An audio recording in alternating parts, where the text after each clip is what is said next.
ਵਾਹਿਗੁਰੂ ਸਾਹਿਬ ਜੀ। ਇੱਕ ਓੰਕਾਰ ਸਤਿਗੁਰ ਪ੍ਰਸਾਦ। ਸ੍ਰੀ ਨਾਨਕ ਅੰਗਦ ਗੁਰੂ ਅਮਰਦਾਸ ਪਦ ਬੰਦ। ਰਾਮਦਾਸ ਅਰਜਨ ਗੁਰੂ ਬਰ ਸ੍ਰੀ ਹਰਿ ਗੋਬਿੰਦ। ਹਰੀ ਰਾਏ ਹਰਿ ਕ੍ਰਿਸ਼ਨ ਗੁਰ ਤੇਗ ਬਹਾਦਰ ਚੰਦ। ਦਸਵੇਂ ਗੋਬਿੰਦ ਸਿੰਘ ਗੁਰੂ ਨਮੋ ਚਰਨ ਅਰਬਿੰਦ। ਜਿਸ ਮਹਿ ਅੰਮ੍ਰਿਤ ਗਿਆਨ ਹੈ ਮਾਣਕ ਭਗਤ ਵੈਰਾਗ। ਸ੍ਰੀ ਗੁਰੂ ਗ੍ਰੰਥ ਸਾਹਿਬ ਉद्धਦ ਬੰਦੋਂ ਕਰ ਅਨੁਰਾਗ। ਸ੍ਰੀ ਗੁਰ ਸ਼ਬਦ ਕਮਾਏ ਜਿਨ ਜੀਤੇ ਪੰਚ ਵਿਕਾਰ। ਤਿਨ ਸੰਤਨ ਕੋ ਬੰਦਨਾ ਸਿਰ ਚਰਨਨ ਪਰ ਧਾਰ। ਏਕ ਓੰਕਾਰ ਸਤਿਗੁਰੂ ਤੇ ਪ੍ਰਸਾਦ ਸੱਚ ਹੋਏ। ਵਾਹਿਗੁਰੂ ਜੀ ਕੀ ਫਤਿਹ। ਬਿਘਨ ਬਿਨਾਸਨ ਸੋਏ। ਵਾਹਿਗੁਰੂ ਜੀ ਕਾ ਖਾਲਸਾ ਵਾਹਿਗੁਰੂ ਜੀ ਕੀ ਫਤਿਹ। ਗਰੀਬ ਨਵਾਜ ਚਵਰ ਤਖਤ ਦੇ ਮਾਲਕ ਜੁਗੋ ਜੁਗ ਅਟਲ ਦਸਾਂ ਪਾਤਸ਼ਾਹੀਆਂ ਦੀ ਆਤਮਿਕ ਜੋਤ।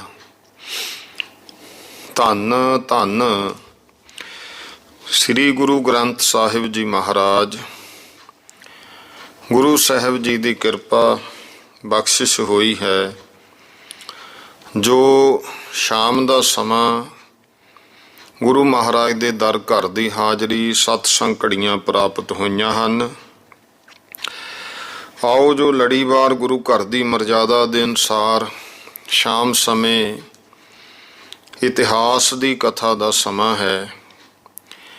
ਵੱਖ-ਵੱਖ ਪੁਰਾਤਨ ਇਤਿਹਾਸਕ ਗ੍ਰੰਥਾਂ ਦੀ ਕਥਾ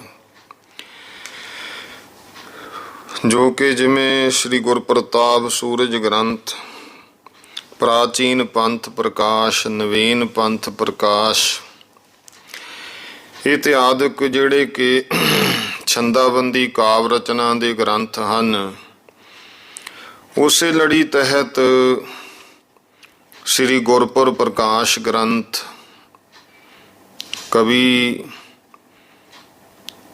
ਸੰਤ ਰੇਣ ਪ੍ਰੇਮ ਸਿੰਘ ਜੀ ਦੁਆਰਾ ਲਿਖਤ ਉਸ ਕਥਾ ਤੋਂ ਉਪਰੰਤ ਹੁਣ ਆਪਾਂ ਜੋ ਕੁਝ ਸਮੇਂ ਤੋਂ ਲੜੀਵਾਰ ਕਥਾ ਸਰਵਣ ਕਰ ਰਹੇ ਹਾਂ, ਮਹਾਨ ਵਿਦਵਾਨ ਪੰਥ ਰਤਨ ਗਿਆਨੀ ਗਿਆਨ ਸਿੰਘ ਜੀ ਦੁਆਰਾ ਰਚਿਤ ਤਵਾਰੀਖ ਗੁਰੂ ਖਾਲਸਾ, ਜੋ ਕਿ ਪੁਰਾਤਨ ਸਮੇਂ ਦਾ ਇਹ ਵਾਰਤਕ ਔਰ ਸੰਖੇਪ ਸਾਖੀਆਂ ਵਿੱਚ ਲਿਖਿਆ ਹੋਇਆ ਪਹਿਲਾ ਗ੍ਰੰਥ ਹੈ। ਨਹੀਂ, ਉਸ ਤੋਂ ਪਹਿਲਾਂ ਜ਼ਿਆਦਾਤਰ ਕਾਵਕ ਰਚਨਾ ਦੇ ਵਿੱਚ ਹੀ ਇਤਿਹਾਸ ਲਿਖਿਆ ਜਾਂਦਾ ਰਿਹਾ ਹੈ। ਉਹ ਗਿਆਨੀ ਗਿਆਨ ਸਿੰਘ ਜੀ ਨੇ ਇਹ ਤਵਾਰੀਖ ਭਾਵ ਨਾਵਾਂ ਥਾਵਾਂ ਦਾ ਇੱਕ ਤਰ੍ਹਾਂ ਨਾਲ ਵੇਰਵਾ ਦਿੱਤਾ, ਤਰੀਕਾਂ ਦਿੱਤੀਆਂ, ਤੇ ਇਹਦੇ ਪ੍ਰਮੁੱਖ 3 ਭਾਗ ਨੇ, ਜਿਹਦੇ ਵਿੱਚੋਂ ਪਹਿਲਾ ਭਾਗ 10 ਪਾਤਸ਼ਾਹੀਆਂ ਦਾ ਇਤਿਹਾਸ, ਦੂਜਾ ਬਾਬਾ ਬੰਦਾ ਸਿੰਘ ਬਹਾਦਰ ਤੇ ਤੱਤ ਖਾਲਸੇ ਦਾ ਇਤਿਹਾਸ ਜਿਹਨੂੰ ਸ਼ਮਸ਼ੇਰ ਖਾਲਸਾ ਕਿਹਾ, ਤੀਜਾ ਇਹ ਤਵਾਰੀਖ ਗੁਰੂ ਖਾਲਸਾ ਦਾ ਜੋ ਭਾਗ ਹੈ ਜਿਹਨੂੰ ਰਾਜ ਖਾਲਸਾ ਨਾਮ ਦਿੱਤਾ। ਵੱਖ-ਵੱਖ ਮਿਸਲਾਂ ਜਿਹੜੀਆਂ ਉਹਨਾਂ ਦਾ ਇਤਿਹਾਸ। ਉਪਰੰਤ ਫਿਰ ਮਹਾਰਾਜਾ ਰਣਜੀਤ ਸਿੰਘ ਜੋ ਇਹਨਾਂ ਦੀ ਮਿਸਲ ਸੀ, ਕਿਵੇਂ ਮਿਸਲ ਸ਼ੁਰੂ ਹੋਈ ਸ਼ੁਕਰ ਚੱਕੀਆ, ਕਿਵੇਂ ਫਿਰ ਇੱਕ ਰਾਜ ਦੇ ਵਿੱਚ ਤਬਦੀਲ ਹੋ ਗਈ, ਕਿਸ ਤਰ੍ਹਾਂ ਮਹਾਰਾਜਾ ਬਣੇ ਰਣਜੀਤ ਸਿੰਘ। ਇਹ ਸਾਖੀਆਂ ਕੱਲ੍ਹ ਆਪਾਂ ਇੱਥੇ ਤੱਕ ਸਰਵਣ ਕਰਨੀਆਂ ਕਿ ਉਹ ਸਮਾਂ ਜਦੋਂ ਪਸ਼ਾਵਰ ਤੱਕ ਕਬਜ਼ਾ ਹੋਇਆ ਤਾਂ ਪਸ਼ਾਵਰ ਦੇ ਵਿੱਚ ਮੁੱਖ ਤੌਰ ਤੇ ਇਹਨਾਂ ਇਲਾਕਿਆਂ 'ਚ ਦਰਰਾ, ਖੈਬਰ ਤੱਕ ਇੱਧਰ ਜ਼ਿਆਦਾਤਰ ਸਰਦਾਰ ਹਰੀ ਸਿੰਘ ਨਲੂਏ ਦੇ ਅਧੀਨ ਇਹ ਇਲਾਕੇ ਹੋਏ। ਤੇ ਹੁਣ ਮਹਾਰਾਜੇ ਨੇ ਫਿਰ ਇੱਧਰ 1893 ਬਿਕਰਮੀ ਸੰਮਤ ਦੇ ਵਿੱਚ ਹੀ ਜਰਨਲ ਜ਼ੋਰਾਵਰ ਸਿੰਘ, ਜਿਹਨੂੰ ਆਮ ਤੌਰ ਤੇ ਬਹੁਤ ਘੱਟ ਜਾਣਿਆ ਜਾਂਦਾ ਹੈ, ਜਿਵੇਂ ਸਰਦਾਰ ਹਰੀ ਸਿੰਘ ਨਲੂਆ ਕਾਬਲ, ਕੰਧਾਰ ਕੰਨੀ, ਦਰਰੇ, ਖੈਬਰ, ਪਸ਼ਾਵਰ ਕੰਨੀ ਬਹੁਤ ਮਸ਼ਹੂਰ ਯੋਧਾ ਬਣਿਆ, ਉਸ ਇਲਾਕੇ ਵਿੱਚ ਨਾਮਣਾ ਹੋਇਆ। ਲੇਹ ਤੇ ਲਦਾਖ ਔਰ ਤਿੱਬਤ ਦਾ ਇਲਾਕਾ, ਇਸ ਇਲਾਕੇ ਵਿੱਚ ਮਹਾਰਾਜੇ ਰਣਜੀਤ ਸਿੰਘ ਦਾ ਮਹਾਨ ਯੋਧਾ ਹੋਇਆ ਜਰਨਲ ਜ਼ੋਰਾਵਰ ਸਿੰਘ। ਐਡਾ ਵੱਡਾ ਸੂਰਮਾ ਹੋਇਆ ਕਿ ਇੰਨੀ ਇਹਦੀ ਮੰਨਤਾ ਸੀ, ਉਸ ਇਲਾਕੇ ਵਿੱਚ ਇਹਨੇ ਰਾਜ ਕੀਤਾ। ਜਦੋਂ ਇਹਦੀ ਸ਼ਹੀਦੀ ਹੋਈ, ਇਹਦੀਆਂ ਬੋਟੀਆਂ ਵਿਕੀਆਂ ਸੀ, ਭਾਵ ਲੋਕ ਮੁੱਲ ਲੈ ਗਏ ਸੀ। ਕਹਿੰਦੇ ਇੰਨਾ ਮਹਾਨ ਯੋਧਾ, ਇਹਦੀ ਕੋਈ ਮਾੜੀ ਮੋਟੀ ਮਾਸ ਦੀ ਬੋਟੀ ਮਿਲ ਜੇ ਅਸੀਂ ਆਪਣੇ ਘਰ ਰੱਖਾਂਗੇ। ਤੇ ਉਸ ਫਿਰ ਜਰਨਲ ਜ਼ੋਰਾਵਰ ਸਿੰਘ, ਉਹਨੇ ਲਦਾਖ ਤੇ ਤਿੱਬਤ ਦੇ ਇਲਾਕੇ ਵਿੱਚ ਬੜੀਆਂ ਜਿੱਤਾਂ ਪ੍ਰਾਪਤ ਕੀਤੀਆਂ ਤੇ ਮਹਾਰਾਜਾ ਰਣਜੀਤ ਸਿੰਘ ਜੀ ਦੇ ਕੋਲੇ ਹਾਜ਼ਰ ਹੋਇਆ। ਬਹੁਤ ਸਾਰੇ ਤੋਹਫੇ, ਪੁਸ਼ਤੀਨਾ ਇਤਿਆਦਿਕ ਮਹਾਰਾਜਾ ਸਾਹਿਬ ਦੇ ਪੇਸ਼ ਕੀਤੀਆਂ। ਮਹਾਰਾਜਾ ਸਾਹਿਬ ਨੇ ਉਹਨੂੰ ਬਹੁਮੁੱਲਾ ਸਰੋਪਾ ਦਿੱਤਾ ਤੇ ਉਹਦੀ ਬਹਾਦਰੀ ਦੀ ਪ੍ਰਸ਼ੰਸਾ ਕੀਤੀ। ਇਹਦੇ ਉੱਤਰ ਵਿੱਚ ਜ਼ੋਰਾਵਰ ਸਿੰਘ ਨੇ ਧੰਨਵਾਦ ਕਿਹਾ ਤੇ ਇਹ ਵੀ ਆਖਿਆ, ਜੇ ਕਦੀ ਹੁਕਮ ਹੋਵੇ ਤਦ ਚੀਨ ਦੇ ਮੁਲਕ ਤੇ ਹਮਲਾ ਕਰਕੇ ਉਹਨੂੰ ਵੀ ਤੁਹਾਡੇ ਮੁਲਕ ਵਿੱਚ ਸ਼ਾਮਲ ਕਰ ਦੇਵਾਂ। ਮਹਾਰਾਜਾ ਸਾਹਿਬ ਇਸ ਗੱਲ ਨੂੰ ਸੁਣ ਕੇ ਹੱਸੇ, ਕਹਿਣ ਲੱਗੇ, ਜ਼ੋਰਾਵਰ ਸਿੰਘ ਅਜੇ ਸਮਾਂ ਨਹੀਂ ਆਇਆ, ਜਦੋਂ ਵੇਲਾ ਆਇਆ ਤੈਨੂੰ ਇਹਦੇ ਬਾਰੇ ਵੀ ਲਿਖਾਂਗੇ। ਸਾਨੂੰ ਤੁਹਾਡੇ ਜੇ ਬਹਾਦਰਾਂ ਦੀ ਇਹੋ ਹੀ ਤੁਹਾਡੇ ਤੇ ਆਸ ਹੈ। ਇਉਂ ਫਿਰ ਜ਼ੋਰਾਵਰ ਸਿੰਘ ਨੇ ਲਾਂਬਾ ਆਦਮੀ ਜਿਹੜੇ ਲਾਸਿਓਂ ਫੜ ਕੇ ਲਿਆਂਦੇ ਸੀ, ਉਹ ਮਹਾਰਾਜਾ ਸਾਹਿਬ ਦੇ ਪੇਸ਼ ਕੀਤੇ ਤੇ ਮਹਾਰਾਜੇ ਨੇ ਇਹਨਾਂ ਨੂੰ ਗਰਮੀ ਨਾਲ ਵਿਆਕੁਲ ਵੇਖ ਕੇ ਛੱਡ ਦੇਣ ਦਾ ਹੁਕਮ ਦਿੱਤਾ ਤਾਂ ਜੋ ਆਪਣੇ ਆਪਣੇ ਘਰਾਂ ਨੂੰ ਚਲੇ ਜਾਣ। ਲਾਰਡ ਅਲਾਰਡ ਇਹ ਆਪਣੇ ਛੁੱਟੀ ਦੇ ਦਿਨ ਭੁਗਤਾ ਕੇ ਹੁਣ ਵਾਪਸ ਆ ਗਿਆ। ਫਰਾਂਸ ਦੇ ਬਾਦਸ਼ਾਹ ਨੇ ਇਹਨਾਂ ਦੇ ਹੱਥ ਮਹਾਰਾਜਾ ਸਾਹਿਬ ਵਾਸਤੇ ਤੋਹਫੇ ਭੇਜੇ ਤੇ ਮੁਲਤਾਨ ਦੇ ਸੂਬੇ ਨੇ ਇੱਕ ਕਿਲਾ ਅਰਕਾਨ ਤੇ ਰੂਜਹਾਨ, ਜਿਹੜੇ ਸਿੰਧ ਦੇ ਇਲਾਕੇ ਵਿੱਚ ਸੀ, ਉਹ ਫਤਿਹ ਕਰਕੇ ਲਾਹੌਰ ਦਰਬਾਰ ਨਾਲ ਮੇਲ ਦਿੱਤੇ। ਉਸ ਵੇਲੇ ਸ਼ਹਿਜ਼ਾਦਾ ਖੜਗ ਸਿੰਘ, ਉਹਨਾਂ ਦਾ ਪੁੱਤਰ ਕੰਵਰ ਨਿਹਾਲ ਸਿੰਘ ਸਿੰਧ ਨਦੀ ਦੇ ਕੰਢੇ ਤੇ ਸਨ। ਇਸ ਕਰਕੇ ਸਰਕਾਰ ਅੰਗਰੇਜ਼ੀ ਨੂੰ ਇਹ ਗੱਲ ਬੁਰੀ ਮਾਲੂਮ ਹੋਈ। ਉਸੇ ਹੀ ਸਾਲ ਮਹਾਰਾਜੇ ਨੇ ਹੁਣ ਆਪਣੇ ਪੋਤਰੇ ਕੰਵਰ ਨਿਹਾਲ ਸਿੰਘ ਦਾ ਵਿਵਾਹ ਸਰਦਾਰ ਸ਼ਾਮ ਸਿੰਘ ਅਟਾਰੀ ਵਾਲੇ ਦੀ ਲੜਕੀ ਬੀਬੀ ਨਾਨਕੀ ਦੇ ਨਾਲ ਬੜੀ ਧੂਮ-ਧਾਮ ਨਾਲ ਕੀਤਾ। ਐਸਾ ਵਿਵਾਹ ਤੇ ਧੂਮ-ਧਾਮ ਦੇ ਜਸ਼ਨ ਵਿੱਚ ਇਹ ਹੋਇਆ ਕਿ ਇਸ ਤੋਂ ਪਹਿਲਾਂ ਪੰਜਾਬ ਵਿੱਚ ਕਦੇ ਕੋਈ ਐਸਾ ਵਿਆਹ ਨਹੀਂ ਸੀ ਹੋਇਆ। ਕੁੱਲ ਰਾਜਗਾਨ, ਫੂਲ, ਪਟਿਆਲਾ, ਨਾਭਾ, ਜੀਂਦ, ਪਹਾੜੀ ਰਾਜੇ, ਸੁਕੇਤ ਮੰਡੀ, ਚੰਬਾ, ਕਾਂਗੜਾ ਆਦਿਕ ਦੂਰ ਦੂਰ ਦੀਆਂ ਸਲਤਨਤਾਂ ਦੇ ਵਕੀਲ ਇਕੱਠੇ ਹੋਏ। ਮਹਾਰਾਜੇ ਨੇ ਇਸ ਸਮੇਂ ਗਵਰਨਰ ਜਨਰਲ ਹਿੰਦ ਨੂੰ, ਜਿਹੜਾ ਅੰਗਰੇਜ਼ ਜਰਨਲ ਸੀ, ਮੁੱਖ ਸੀ ਸਾਰੇ ਹਿੰਦੁਸਤਾਨ ਅੰਗਰੇਜ਼ਾਂ ਦਾ, ਫਿਰ ਗਵਰਨਰ ਬੰਬੇ, ਮਦਰਾਸ ਆਦਿਕ ਅੰਗਰੇਜ਼ੀ ਅਫਸਰਾਂ ਨੂੰ ਵੀ ਸੱਦਿਆ। ਪਰ ਕੇਵਲ ਜਨਰਲ ਸਰਹੰਨੀ, ਜਿਹੜਾ ਕਿ ਬਹਾਦਰ ਕਮਾਂਡਰ, ਇਹ ਚੀਫ ਸੀ ਹਿੰਦ ਫੌਜਾਂ ਦਾ, ਉਹੀ ਆਇਆ। ਬਾਕੀ ਦੇ ਫੁਰਸਤ ਘੱਟ ਹੋਣ ਦੇ ਕਾਰਨ ਨਾ ਆ ਸਕੇ। ਇਹ ਵਿਵਾਹ ਐਸਾ ਸੀ ਕਿ 5 ਲੱਖ ਦੇ ਲਗਭਗ ਦੇ ਵਿੱਚ ਮਹਿਮਾਨ ਆਏ, ਜਿਨ੍ਹਾਂ ਨੂੰ ਲਾਹੌਰ ਦਰਬਾਰ ਵੱਲੋਂ ਖਰਚਾ ਮਿਲਦਾ ਰਿਹਾ। 6 ਮਾਰਚ ਦੀ ਸੰਧਿਆ ਨੂੰ ਤੰਬੋਲ ਲਿਆ ਗਿਆ। ਤੰਬੋਲ ਹੁੰਦਾ ਹੈ ਕਿ ਜਿਵੇਂ ਅੱਜ ਕੱਲ੍ਹ ਨਿਆਉਂਦਾ ਕੋਈ ਸ਼ਗਨ ਟੈਪ ਆਪਾਂ ਲੈ ਕੇ ਜਾਂਦੇ ਹਾਂ, ਵਿਆਹਾਂ ਵਿੱਚ ਕੋਈ ਆਉਂਦਾ ਹੈ। ਪੁਰਾਣੇ ਸਮੇਂ ਵਿੱਚ ਤੰਬੋਲ ਹੁੰਦਾ ਸੀ। ਤੰਬੋਲ ਦੇ ਵਿੱਚ ਗਹਿਣੇ ਹੁੰਦੇ, ਬਰਤਨ ਹੁੰਦੇ, ਬਸਤਰ ਹੁੰਦੇ, ਧਨ ਹੁੰਦਾ, ਹੋਰ ਤਰ੍ਹਾਂ ਤਰ੍ਹਾਂ ਦੀਆਂ ਸਾਰੀਆਂ ਚੀਜ਼ਾਂ ਜਿਹੜੀਆਂ ਲੜਕੀ ਜਾਂ ਲੜਕੇ ਦੇ ਵਿਵਾਹ ਵਿੱਚ ਆਏ ਹੋਏ ਮਹਿਮਾਨਾਂ ਵੱਲੋਂ ਦਿੱਤੀਆਂ ਜਾਂਦੀਆਂ ਸਨ। ਤੇ ਉਹਨਾਂ ਨੂੰ ਬਕਾਇਦਾ ਪੜ੍ਹ ਕੇ ਸੁਣਾਇਆ ਜਾਂਦਾ ਹੁੰਦਾ ਸੀ। ਸਾਰਿਆਂ ਦੇ ਤੰਬੋਲ ਇਕੱਠੇ ਰੱਖਣੇ ਤੇ ਇੱਕ ਜਾਣਾ ਪੜ੍ਹ ਸੁਣਾਉਂਦਾ ਕਿ ਫਲਾਣੇ ਵੱਲੋਂ ਇੰਨਾ ਤੰਬੋਲ ਆਇਆ, ਇੰਨੇ ਲੱਖ ਦਾ ਕੁੱਲ ਬਣਦਾ ਹੈ ਜਾਂ ਇੰਨੇ ਹਜ਼ਾਰ ਦਾ ਬਣਦਾ ਹੈ। ਉਸ ਸਮੇਂ ਫਿਰ ਸ਼ਾਮ ਨੂੰ 6 ਮਾਰਚ ਨੂੰ ਇਹ ਤੰਬੋਲ ਲਏ ਗਏ। ਪਹਿਲਾਂ 11,000 ਰੁਪਈਆ ਜਨਰਲ ਸਰ ਹਨਰੀ ਫੇਨ ਸਾਹਿਬ ਹਿੰਦੀ ਫੌਜਾਂ ਦੇ ਸੈਨਾਪਤੀ ਨੇ, 1,25,000 ਰਾਜੇ ਧਿਆਨ ਸਿੰਘ ਪ੍ਰਧਾਨ ਵਜ਼ੀਰ ਨੇ, ਰਾਜਾ ਗੁਲਾਬ ਸਿੰਘ, ਸੁਚੇਤ ਸਿੰਘ, ਮਿਸਰ ਰੂਪ ਲਾਲ ਸਿੰਘ ਇਤਿਆਦਿਕ 100 ਸਰਦਾਰਾਂ ਨੇ 51,000 ਰੁਪਈਆ ਹਰ ਇੱਕ ਨੇ ਦਿੱਤਾ। ਤੇ ਬਾਕੀ ਦੇ ਸਰਦਾਰਾਂ ਤੇ ਰਈਸਾਂ ਨੇ ਵੀ ਵਿਖਾਵੇ ਦੇ ਵਾਸਤੇ ਆਪਣੇ ਵਿੱਤ ਨਾਲੋਂ ਵੱਧ ਕੇ ਤੰਬੋਲ ਦਿੱਤੇ। ਇਸੇ ਤਰ੍ਹਾਂ ਰਸਾਲੇ ਪਲਟਣਾਂ ਦੇ ਤੇ ਹੋਰ ਤੋਪਖਾਨਿਆਂ ਦੇ ਸਾਰੇ ਸਿਪਾਹੀਆਂ ਨੇ ਇੱਕ ਮਹੀਨੇ ਦੀ ਤਨਖਾਹ ਜਿਹੜੀ ਹੈ ਉਹ ਤੰਬੋਲ ਵਿੱਚ ਦੇਣ ਵਾਸਤੇ ਬੇਨਤੀ ਕੀਤੀ, ਜਿੱਤੋਂ ਫਿਰ ਇਹਨਾਂ ਦੀ ਇੱਕ ਮਹੀਨੇ ਦੀ ਤਨਖਾਹ ਕਾਟ ਕਰ ਲਈ ਗਈ। ਤੰਬੋਲ ਦੀ ਕੁੱਲ ਰਕਮ 50 ਲੱਖ ਦੇ ਤੱਕ ਪਹੁੰਚ ਗਈ। ਮਹਾਰਾਜਾ ਸਾਹਿਬ ਨੇ ਵੀ ਇਸ ਵਿਵਾਹ ਦੇ ਵਿੱਚ ਦਿਲ ਖੋਲ ਕੇ ਖੁਸ਼ੀ ਕੀਤੀ। ਹਰ ਫੌਜੀ ਸਿਪਾਹੀਆਂ ਨੂੰ ਮਠਿਆਈ ਦਿੱਤੀ ਤੇ ਇੱਕ ਤਿੱਲੇ ਦਾ ਕੱਢਿਆ ਹੋਇਆ ਮੰਦੇਲ ਹਰ ਇੱਕ ਫੌਜੀ ਸਿਪਾਹੀ ਨੂੰ ਇਨਾਮ ਵਜੋਂ ਮਿਲਿਆ। ਇਸ ਸ਼ਾਦੀ ਦਾ ਸਾਰਾ ਪ੍ਰਬੰਧ ਸ੍ਰੀ ਅੰਮ੍ਰਿਤਸਰ ਸ਼ਹਿਰ ਦੇ ਵਿੱਚ ਹੋਇਆ ਤੇ ਅੰਮ੍ਰਿਤਸਰ ਹੀ ਸਾਰੇ ਮਹਿਮਾਨ ਇਕੱਠੇ ਹੋਏ। ਇਸੇ ਤਰ੍ਹਾਂ ਉਹ ਸਮਾਂ ਕਿ 5 ਮਾਰਚ ਨੂੰ ਜਨਰਲ ਸਰ ਹਨਰੀ ਫੇਨ ਸਾਹਿਬ ਆਏ ਔਰ ਉਹਨਾਂ ਦੀ ਅਗਵਾਈ ਵਾਸਤੇ ਰਾਜਾ ਧਿਆਨ ਸਿੰਘ ਤੇ ਸ਼ਹਿਜ਼ਾਦਾ ਸ਼ੇਰ ਸਿੰਘ ਗਏ।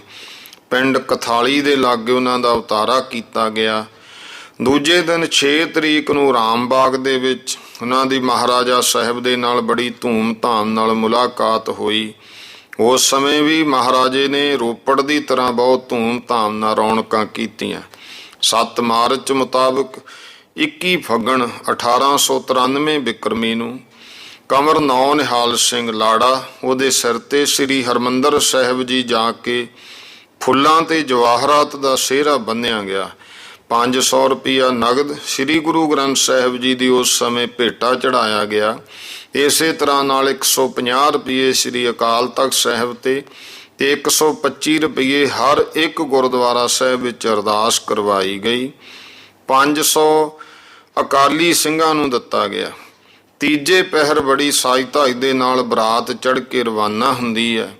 ਸੱਚ ਇਹ ਹੈ ਕਿ ਜਿਸ ਸ਼ਾਨ ਤੇ ਸਜ ਧਜ ਨਾਲ ਇਹ ਬਰਾਤ ਸ੍ਰੀ ਅੰਮ੍ਰਿਤਸਰ ਸਾਹਿਬ ਤੋਂ ਚੱਲ ਕੇ ਅਟਾਰੀ ਪਿੰਡ ਸਰਦਾਰ ਸ਼ਾਮ ਸਿੰਘ ਦੇ ਘਰ ਪਹੁੰਚੀ। ਇਹ ਸਰਦਾਰ ਸ਼ਾਮ ਸਿੰਘ ਸਿੱਧੂ ਗੋਤ ਦੇ ਪਰਿਵਾਰਾਂ ਵਿੱਚੋਂ ਹੋਏ ਨੇ।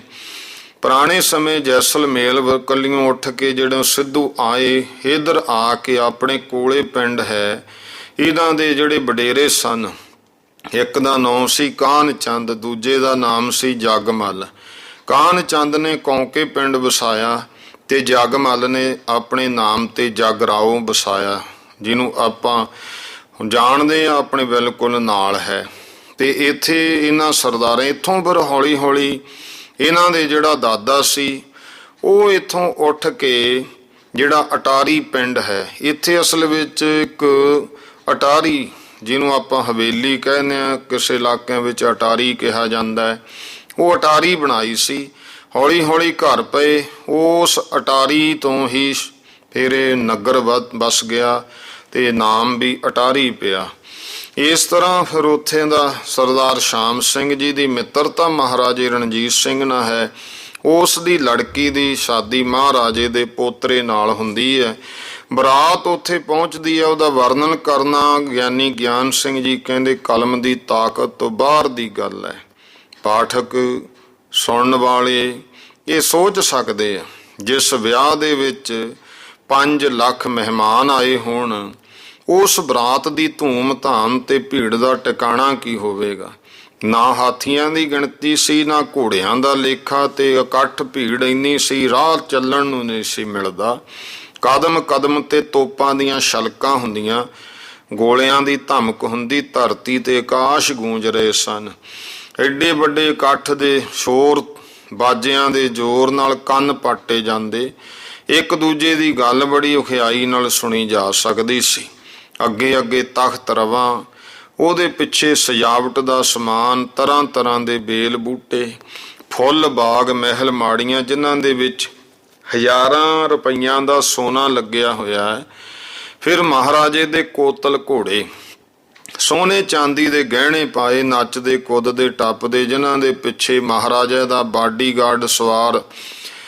ਇਸ ਤਰ੍ਹਾਂ ਜ਼ਬਰਤ ਤੇ ਹੋਰ ਕੀਮ ਖਾਬ ਇਹੋ ਜਿਹੀਆਂ ਵਰਦੀਆਂ, ਜ਼ਰ ਬਰਫਤ ਤੇ ਕੀਮ ਖਾਵੇ ਕੱਪੜਿਆਂ ਦੇ ਨਾਂ ਹੈ। ਇਹਨਾਂ ਦੀਆਂ ਵਰਦੀਆਂ ਪਾਈਆਂ ਹੋਈਆਂ ਸੀ, ਹਾਥੀਆਂ ਦੀ ਕਤਾਰ ਤੇ ਸੋਨੇ ਚਾਂਦੀ ਨੇ ਲੱਗੇ ਹੋਏ ਰਥਾਂ ਦੀ ਛਣਕਾਰ, ਕੋਈ ਪਿਆਦਾ ਕੋਈ ਸਵਾਰ। ਚਲੋ ਚਲੋ ਅੱਗੇ ਵਧੋ ਵਧੋ, ਇਸ ਤਰ੍ਹਾਂ ਦੀ ਭਰਮਾਰ ਹੈ। ਮੁੱਕਦੀ ਗੱਲ ਕਿ ਹਰ ਇੱਕ ਸਰਦਾਰ ਤੇ ਜਗੀਰਦਾਰ ਆਪਣੀ ਫੌਜ ਦੇ ਸਮੇਤ ਦਰਜੇਵਾਰ ਉਸ ਬਰਾਤ ਦੇ ਵਿੱਚ ਸ਼ਾਮਲ ਸੀ। ਮਹਾਰਾਜਾ ਸਾਹਿਬ ਨੇ ਸੈਨਾਪਤੀ ਤੇ ਹੋਰ ਵੱਡੇ ਵੱਡੇ ਸਰਦਾਰਾਂ ਦੇ ਹਾਥੀਆਂ ਦੇ ਲੁਟਾਉਣ ਵਾਸਤੇ ਅਸ਼ਰਫੀਆਂ ਦੀਆਂ ਥੈਲੀਆਂ ਰਖਵਾਈਆਂ ਹੋਈਆਂ। ਸੋ ਸਾਰੇ ਹੀ ਆਪੋ ਆਪਣੇ ਹੱਥਾਂ ਨਾਲ ਰੁਪਈਏ ਲੁਟਾਉਂਦੇ ਹੋਏ ਅਟਾਰੀ ਨਗਰ ਵਿੱਚ ਦਾਖਲ ਹੋਏ। ਜਦੋਂ ਬਰਾਤ ਸਰਦਾਰ ਸ਼ਾਮ ਸਿੰਘ ਅਟਾਰੀ ਵਾਲੇ ਦੇ ਦਰਵਾਜ਼ੇ ਤੇ, ਉਸ ਲੜਕੀ ਵਾਲੇ ਪਰਿਵਾਰ ਦੇ ਦਰਵਾਜ਼ੇ ਤੇ ਪਹੁੰਚਦੀ ਹੈ, ਤਦ ਉਸਨੇ ਪੈਦਲ ਤੁਰ ਕੇ ਸਵਾਗਤ ਕੀਤਾ। 101 ਅਸ਼ਰਫੀ ਤੇ 5 ਘੋੜੇ ਸੋਨੇ ਚਾਂਦੀ ਦੇ ਗਹਿਣਿਆਂ ਨਾਲ ਸਜੇ ਹੋਏ ਮਹਾਰਾਜਾ ਰਣਜੀਤ ਸਿੰਘ ਦੀ ਭੇਟਾ ਕੀਤੇ। 51 ਮੋਹਰਾਂ ਤੇ ਇੱਕ ਘੋੜਾ ਸ਼ਹਿਜ਼ਾਦਾ ਖੜਗ ਸਿੰਘ ਨੂੰ ਤੇ 11 ਅਸ਼ਰਫੀਆਂ ਤੇ ਇੱਕ ਘੋੜਾ ਬਾਕੀ ਸ਼ਹਿਜ਼ਾਦਿਆਂ ਨੂੰ ਭੇਟ ਕੀਤਾ ਗਿਆ। ਸਮੇਂ ਸਿਰ ਮਿਲਣੀ ਦੀ ਰਸਮ ਹੋਈ, ਤੋਪਾਂ ਦੀ ਸਲਾਮੀ ਹੋਈ, ਗੋਲੇ ਛੁੱਟੇ, ਮਤਾਬੀਆਂ ਚੱਲੀਆਂ, ਸਜਾਵਟ ਲੁੱਟੀ ਗਈ। ਆਸਮਾਨੀ ਗੋਲੇ ਤੇ ਅਨਾਰ ਛੱਡੇ, ਬੁਰਜ ਚੜ੍ਹੇ। ਫਿਰ ਸਰਦਾਰ ਸ਼ਾਮ ਸਿੰਘ ਅਟਾਰੀ ਵਾਲਾ ਮਹਾਰਾਜਾ ਸਾਹਿਬ ਨੂੰ ਉਤਾਰ ਕੇ ਤੇ ਉਹਨਾਂ ਦੇ ਵੱਡੇ ਵੱਡੇ ਦਰਬਾਰੀਆਂ ਤੇ ਸੈਨਾਪਤੀ ਜਨਰਲ ਸਰਨਹਰੀ ਫੇਨ ਹੋਰ ਇਹਨਾਂ ਸਮੇਤ ਆਪਣੇ ਮਕਾਨ ਦੀ ਉੱਪਰਲੀ ਛੱਤ ਤੇ ਲੈ ਕੇ ਗਿਆ, ਜਿੱਥੇ ਇੱਕ ਬੜਾ ਸੋਹਣਾ ਸੁੰਦਰ ਸ਼ਮਿਆਨਾ ਲੱਗਿਆ ਹੋਇਆ ਸੀ। ਫਿਰ ਉੱਥੇ ਮਹਾਰਾਜਾ ਸਾਹਿਬ ਨੂੰ ਸੋਨੇ ਦੀ ਕੁਰਸੀ ਤੇ ਬਿਠਾ ਕੇ ਗਵਰਨਰ ਜਨਰਲ ਨੂੰ ਵੀ ਉਹਨਾਂ ਦੇ ਨਾਲ ਜਗ੍ਹਾ ਦਿੱਤੀ ਗਈ। ਕੰਵਰ ਨੌ ਨਿਹਾਲ ਲਾੜੇ ਨੂੰ ਵਿਚਕਾਰ ਸੋਨੇ ਦੀ ਕੁਰਸੀ ਤੇ ਬਿਠਾਇਆ ਗਿਆ। ਬਾਕੀ ਮੁਲਕਾਂ ਦੇ ਰਾਜੇ ਸਰਦਾਰ ਵੀ ਆਪੋ ਆਪਣੇ ਨਿਯਤ ਸਥਾਨ ਤੇ ਬਹਿ ਗਏ। ਉਸ ਵੇਲੇ ਮਹਾਰਾਜਾ ਸਾਹਿਬ ਦੀ ਛਾਤੀ, ਜਿਹਦੇ ਉੱਤੇ ਮੋਤੀਆਂ ਦੇ ਗੁੱਛੇ ਲਟਕਦੇ ਸਨ, ਉਹ ਚੰਦਰਮਾ ਵਾਂਗ ਚਮਕ ਰਹੀ ਸੀ ਤੇ ਉਹਨਾਂ ਦੇ ਡੌਲੇ ਤੇ ਕੋਹੇ ਨੂਰ ਹੀਰਾ। ਕੱਲ ਵੀ ਆਪ ਜੀ ਨਾਲ ਗੱਲ ਸਾਂਝੀ ਕੀਤੀ ਸੀ। ਇਹ ਕੋਹੇ ਨੂਰ ਹੀਰਾ ਮਹਾਰਾਜੇ ਰਣਜੀਤ ਸਿੰਘ ਤੋਂ ਪਹਿਲਾਂ ਜਾਂ ਉਹਨਾਂ ਤੋਂ ਬਾਅਦ ਇੰਗਲੈਂਡ ਦੀ ਮਹਾਰਾਣੀ ਐਲਿਜ਼ਾਬੈਥ ਉੱਥੇ ਪਹੁੰਚਿਆ। ਕੇਵਲ ਤੇ ਕੇਵਲ ਇੱਕੋ ਇੱਕ ਮਹਾਰਾਜਾ ਰਣਜੀਤ ਸਿੰਘ ਆ। ਬਾਕੀ ਇਹਨਾਂ ਤੋਂ ਬਿਨਾਂ ਜਿੰਨਿਆਂ ਕੋਲੇ ਕੋਹਿਨੂਰ ਹੀਰਾ ਗਿਆ, ਉਹਨਾਂ ਨੇ ਆਪਣੇ ਸਿਰ ਦਾ ਤਾਜ ਬਣਾਇਆ। ਇੱਕੋ ਇੱਕ ਮਹਾਰਾਜਾ ਰਣਜੀਤ ਸਿੰਘ ਆ ਜਿਹੜਾ ਕੋਹਿਨੂਰ ਹੀਰੇ ਨੂੰ ਆਪਣੇ ਡੌਲੇ ਤੇ ਬੰਨ੍ਹਦਾ ਹੁੰਦਾ ਸੀ ਕਿ ਇਹ ਮੇਰੇ ਸਿਰ ਦਾ ਸ਼ਿੰਗਾਰ ਕੀ ਬਣਨਾ ਹੈ। ਮੇਰੇ ਸਿਰ ਦਾ ਸ਼ਿੰਗਾਰ ਧੰਨ ਗੁਰੂ ਗੋਬਿੰਦ ਸਿੰਘ ਮਹਾਰਾਜ ਦੀ ਬਖਸ਼ੀ ਹੋਈ ਦਸਤਾਰ ਹੈ। ਤੋ ਇਸ ਕਰਕੇ ਉਹ ਹੀਰਾ ਮਹਾਰਾਜੇ ਦੇ ਡੌਲੇ ਤੇ ਹੈ। ਦੁਨੀਆ ਭਰ ਦੇ ਜਵਾਹਰਾਤਾਂ ਦਾ ਜਿਹਨੂੰ ਸਰਤਾਜ ਮੰਨਿਆ ਜਾਂਦਾ, ਸੂਰਜ ਵਾਂਗੂ ਚਮਕ ਰਿਹਾ ਸੀ। ਹਰ ਇੱਕ ਦਾ ਲਿਬਾਸ ਇੰਨਾ ਚਮਕੀਲਾ ਭੜਕੀਲਾ ਹੈ ਕਿ ਨਜ਼ਰ ਨਹੀਂ ਸੀ ਉੱਥੇ ਰੁਕ ਸਕਦੀ। 9 ਵਜੇ ਦੇ ਕਰੀਬ ਫਿਰ ਲਾੜੇ ਨੂੰ ਅੰਦਰ ਬੁਲਾਇਆ ਗਿਆ। ਰਿਵਾਜ ਦੇ ਅਨੁਸਾਰ ਵਿਆਹ ਪੜ੍ਹਿਆ ਗਿਆ। ਹਰ ਪਾਸੋਂ ਵਧਾਈ ਦੀਆਂ ਧੁਨੀਆਂ ਉੱਠੀਆਂ।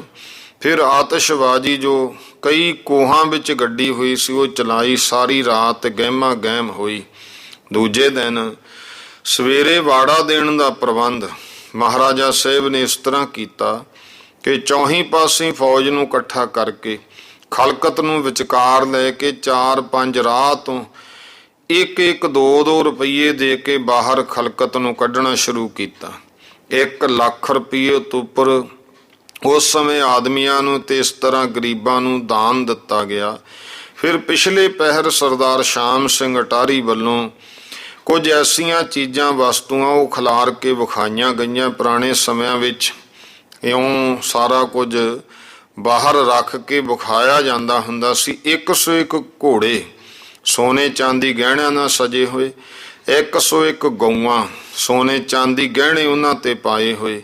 ਫਿਰ 101 ਮੱਝਾਂ, 100 ਊਠ, 11 ਹਾਥੀਆਂ ਦੀਆਂ ਜੰਜੀਰਾਂ, ਤਿੱਲੇ ਦੇ ਕੱਢੇ ਹੋਏ ਝੁੱਲ ਪਾਏ ਐ, ਚਾਂਦੀ ਸੋਨੇ ਦੇ ਹੌਦੇ ਹਨ, ਹਜ਼ਾਰਾਂ ਰੁਪਈਆਂ ਦੇ ਸੋਨੇ ਚਾਂਦੀ ਦੇ ਬਰਤਨ, ਜੜਾਊ ਸੋਨੇ ਦੇ ਗਹਿਣੇ, ਲੱਖਾਂ ਰੁਪਈਆਂ ਦੇ ਬਹੁਮੁੱਲੇ ਜਵਾਹਰਾਤ ਵਸਤਰ, ਰੇਸ਼ਮ, ਕਮਖਾਬ, ਬਨਾਰਸੀ, ਕਸ਼ਮੀਰੀ ਦੁਸ਼ਾਲੇ 500। ਇਸ ਤਾਂ ਦੇ ਤੋਂ ਬਿਨਾਂ ਫਿਰ ਤਰੀਮਤਾਂ ਤੇ ਤਰੇਵਰਾਂ ਦਾ ਕੋਈ ਹਿਸਾਬ ਨਹੀਂ ਸੀ। ਸੰਧਿਆ ਨੂੰ ਫਿਰ ਬਹੁਤ ਸਾਰੀ ਆਤਿਸ਼ਬਾਜ਼ੀ ਚਲਾਈ ਗਈ। ਅੱਜ ਦੀ ਆਤਿਸ਼ਬਾਜ਼ੀ ਜਿਹੜੀ ਹੈ ਉਹ ਕੱਲ੍ਹ ਨਾਲੋਂ ਵਧੀਆ ਹੋਈ, ਭਾਵ ਜਿਹੜੀ ਪਹਿਲੇ ਦਿਨ ਚੱਲੀ ਉਸ ਤੋਂ ਵੀ ਦੂਏ ਦਿਨ ਵਧੀਆ। ਇੱਕ ਇੱਕ ਵਿੱਚੋਂ ਕਿੰਨੇ ਕਿੰਨੇ ਰੰਗ ਨਿਕਲਦੇ, ਤਰ੍ਹਾਂ ਤਰ੍ਹਾਂ ਦੇ ਫੁੱਲ ਝੜਦੇ, ਸਾਰੀ ਰਾਤ ਰੌਣਕ ਰਹੀ। ਤੀਜੇ ਦਿਨ ਸਵੇਰੇ ਚੱਲਣ ਦੀ ਤਿਆਰੀ ਹੋਈ। ਲੜਕੀ ਨੂੰ ਜਿਸ ਡੋਲੀ ਵਿੱਚ ਬਿਠਾਇਆ ਗਿਆ, ਕਮਰ ਨੌ ਨਿਹਾਲ ਸਿੰਘ ਦੀ ਪਤਨੀ ਸ਼ਾਮ ਸਿੰਘ ਅਟਾਰੀ ਵਾਲੇ ਦੀ ਪੁੱਤਰੀ ਬੀਬੀ ਨਾਨਕੀ ਕੌਰ, ਉਹ ਸੋਨੇ ਦੀ ਡੋਲੀ ਬਣਾਈ ਗਈ ਤੇ ਸਰਦਾਰ ਸ਼ਾਮ ਸਿੰਘ ਅਟਾਰੀ ਵਾਲੇ ਨੇ ਮਹਾਰਾਜਾ ਸਾਹਿਬ ਤੇ ਉਹਨਾਂ ਦੇ ਦਰਬਾਰੀਆਂ ਨੂੰ ਇੱਕ ਇੱਕ ਬਹੁਮੁੱਲਾ ਸਰੋਪਾ ਦਿੱਤਾ। ਫਿਰ ਹੱਥ ਜੋੜ ਕੇ ਮਹਾਰਾਜਾ ਸਾਹਿਬ ਅੱਗੇ ਬੇਨਤੀ ਕੀਤੀ ਕਿ ਮੈਂ ਆਪ ਜੀ ਦੀ ਸ਼ਾਨ ਦਾ ਟਾਕਰਾ ਕਰਨ ਜੋਗਾ ਨਹੀਂ, ਮੇਰੇ ਤੋਂ ਆਪ ਦੀ ਕੋਈ ਸੇਵਾ ਨਹੀਂ ਹੋ ਸਕੀ। ਆਪ ਜੀ ਨੇ ਅਪਾਰ ਕਿਰਪਾ ਨਾਲ ਨਵਾਜਿਆ ਤੇ ਮੇਰੇ ਤੇ ਪਰਦਾ ਪਾਇਆ, ਜਿਨ੍ਹਾਂ ਲਈ ਅਸੀਂ ਧੰਨਵਾਦੀ ਹਾਂ। ਹੁਣ ਇਹਦੇ ਵਿੱਚ ਕੋਈ ਸ਼ੱਕ ਨਹੀਂ ਸੀ ਕਿ ਇਹ ਵਿਆਹ ਤੇ ਸਰਦਾਰ ਸ਼ਾਮ ਸਿੰਘ ਨੇ ਹਰ ਇੱਕ ਗੱਲ ਵੱਧ ਕੇ ਤੇ ਆਪਣੀ ਹੈਸੀਅਤ ਤੋਂ ਵੀ ਬਾਹਰ ਜਾ ਕੇ ਕੀਤੀ। 2 ਰਾਤਾਂ ਬਰਾਤ ਨੂੰ ਆਪਣੇ ਘਰ ਰੱਖਿਆ, ਖਾਣ ਪੀਣ ਦੀ ਹਰ ਇੱਕ ਚੀਜ਼ ਖੁੱਲ੍ਹੇ ਦਿਲ ਨਾਲ ਪਹੁੰਚਾਈ। ਗੱਲ ਕੀ ਕਿਸੇ ਤਰ੍ਹਾਂ ਦੀ ਕਸਰ ਬਾਕੀ ਨਹੀਂ ਰਹਿਣ ਦਿੱਤੀ। ਮਹਾਰਾਜਾ ਰਣਜੀਤ ਸਿੰਘ ਆਪਣੇ ਪੋਤਰੇ ਕੰਵਰ ਨੌ ਨਿਹਾਲ ਸਿੰਘ ਨੂੰ ਵਿਆਹ ਕੇ ਘਰ ਆਉਂਦਾ ਹੈ। ਹੋਲੀ ਦਾ ਤਿਉਹਾਰ ਬਹੁਤ ਨੇੜੇ ਸੀ, ਇਸ ਕਰਕੇ ਕਿਸੇ ਵੀ ਮਹਿਮਾਨ ਨੂੰ ਹੋਲੀ ਤੱਕ ਤੁਰਨ ਨਹੀਂ ਦਿੱਤਾ। 12 ਤਰੀਕ ਨੂੰ ਸ਼ਾਲਾਮਾਰ ਬਾਗ ਦੇ ਵਿੱਚ ਵੱਡਾ ਜਲਸਾ ਹੋਇਆ, ਜਿਹਦੀ ਤਿਆਰੀ ਵਿੱਚ ਸ਼ਾਲਾਮਾਰ ਬਾਗ ਦੀਆਂ ਦੀਵਾਰਾਂ ਤੇ ਸੜਕਾਂ ਤੇ 2-2, 3-3 ਦੀਵਿਆਂ ਦੀਆਂ ਕਤਾਰਾਂ ਰਖਾਈਆਂ ਗਈਆਂ। 10-10, 12-12 ਚਿਰਾਗ ਛੱਡ ਕੇ ਫਾਨੂਸ ਰੱਖੇ ਗਏ। ਅੰਗਰੇਜ਼ਾਂ ਨੂੰ ਸ਼ਾਹਜਹਾਨ ਦੇ ਸੰਗਮਰਮਰ ਦੀ ਬੈਠਣ ਦੀ ਜਗ੍ਹਾ ਦੇ ਸਾਹਮਣੇ ਵਾਲੀ ਬਰਾਦਰੀ ਦੀ ਛੱਤ ਤੇ ਸ਼ਮਿਆਨੇ ਲਾ ਕੇ ਡਿਨਰ ਦਿੱਤਾ ਗਿਆ। ਦੇਸੀ ਸਰਦਾਰਾਂ ਤੇ ਰਈਸਾਂ ਵਾਸਤੇ ਅੱਡਰਾ ਪ੍ਰਬੰਧ ਸੀ। ਸਾਰੀ ਰਾਤ ਫੁਹਾਰੇ ਚੱਲਦੇ ਰਹੇ, ਪਾਣੀ ਝਰਨਿਆਂ ਵਿੱਚੋਂ ਛਨ ਛਨ ਹੌਜਾਂ ਵਿੱਚ ਡਿੱਗਦਾ ਹੈ ਤੇ ਰੌਸ਼ਨੀ ਦਾ ਪਾਣੀ ਵਿੱਚ ਅਕਸ ਬੜਾ ਮਨੋਹਰ ਲੱਗਦਾ ਹੈ। ਇੱਕ ਪਾਸੇ ਯੂਰਪੀਨ ਗੋਰਿਆਂ ਫਰਾਂਸੀਆਂ, ਉਹਨਾਂ ਦੀਆਂ ਲੇਡੀਆਂ ਸੁੰਦਰ ਗੌਨ ਪਾਈ ਅੰਗਰੇਜ਼ਾਂ ਦੇ ਨਾਲ ਸੜਕਾਂ 'ਤੇ ਫਿਰਦੀਆਂ, ਫੁੱਲਾਂ ਦੀ ਖੁਸ਼ਬੂ ਲੈਂਦੀਆਂ। ਜਦੋਂ ਸਾਰੀ ਰਾਤ ਇਉਂ ਗੁਜ਼ਰ ਗਈ ਤਾਂ ਉਹਨਾਂ ਨੂੰ ਜਾਣ ਦੀ ਆਗਿਆ ਦਿੱਤੀ ਗਈ ਤੇ ਅੰਗਰੇਜ਼ ਉਸ ਥਾਂ ਤੇ ਸੱਦੇ ਗਏ ਜਿੱਥੇ ਸਰਦਾਰਾਂ ਦਾ ਜਲਸਾ ਹੁੰਦਾ ਸੀ। ਇਉਂ ਦੂਜੇ ਦਿਨ ਮਹਾਰਾਜਾ ਸਾਹਿਬ ਨੇ ਸੈਨਾਪਤੀ ਨੂੰ ਆਪਣੇ ਨਾਲ ਲੈ ਕੇ ਆਪਣੇ ਬਾਗ ਤੇ ਹੋਰ ਵੇਖਣਯੋਗ ਇਮਾਰਤਾਂ ਦੱਸੀਆਂ। 14 ਨੂੰ ਮਹਾਰਾਜਾ ਸਾਹਿਬ ਸੈਨਾਪਤੀ ਦੇ ਖੇਮੇ 'ਚ ਗਏ। ਬਹੁਤ ਚਿਰ ਗੱਲਾਂ ਬਾਤਾਂ ਹੋਈਆਂ। ਰਾਜਸੀ ਮਾਮਲਿਆਂ ਦੇ ਕਈ ਪ੍ਰਸ਼ਨ ਮਹਾਰਾਜੇ ਨੇ ਐਸੇ ਕੀਤੇ ਜਿਨ੍ਹਾਂ ਦੇ ਉੱਤਰ ਵਿੱਚ ਸੈਨਾਪਤੀ ਨੂੰ ਬਹੁਤ ਸੋਚਣਾ ਪਿਆ। ਇਹ ਮਹਾਰਾਜੇ ਦੇ ਪ੍ਰਸ਼ਨ ਸੀ ਕਿ ਹਿੰਦ ਦੇ ਵਿੱਚ ਸਰਕਾਰ ਅੰਗਰੇਜ਼ੀ ਦੀ ਜੰਗੀ ਤਾਕਤ ਕਿੰਨੀ ਹੈ? ਕੀ ਫਰਾਂਸ ਦੀ ਤਾਕਤ ਹਿੰਦ ਵਿੱਚ ਆਉਣ ਲੱਗੇ ਰੂਸ ਨੂੰ ਰੋਕਣ ਲਈ ਕਾਫੀ ਹੈ? ਕਿ ਰੂਸ ਦਾ ਫਰਾਂਸ ਨਾਲ ਮਿਲ ਜਾਣਾ ਸੱਚਮੁੱਚ ਅੰਗਰੇਜ਼ਾਂ ਲਈ ਹਾਨੀਕਾਰਕ ਹੈ? ਜੇ ਐਸਾ ਹੈ ਤਾਂ ਇਹ ਕਿਸ ਤਰ੍ਹਾਂ ਹੈ? ਤਾਂ ਫਿਰ ਸੈਨਾਪਤੀ ਨੇ ਅੰਗਰੇਜ਼ਾਂ ਵੱਲੋਂ ਮਹਾਰਾਜਾ ਸਾਹਿਬ ਅੱਗੇ ਇੱਕ ਤੋਹਫਾ ਦਿੱਤਾ। 1 ਹਾਥੀ ਦੀ ਜੰਜੀਰ, 8 ਘੋੜੇ, 1 ਦੁਨਾਲੀ ਬੰਦੂਕ, 1 ਨਾਲੀ ਪਿਸਤੌਲ ਤੇ 51 ਕਿਸ਼ਤੀਆਂ ਗਹਿਣਿਆਂ ਤੇ ਕੱਪੜਿਆਂ ਦੀਆਂ। ਸਾਰੀਆਂ ਰਸਮਾਂ ਹੋ ਚੁੱਕਣ ਤੇ ਮਹਾਰਾਜ ਸਾਹਿਬ ਹਾਥੀ ਤੇ ਸਵਾਰ ਹੋ ਕੇ ਫਿਰ ਉਹ ਅੰਗਰੇਜ਼ੀ ਤੋਪਖਾਨੇ ਦੀ ਕਵੈਦ ਨੂੰ ਵੇਖਣ ਵਾਸਤੇ ਗਏ ਹੈ।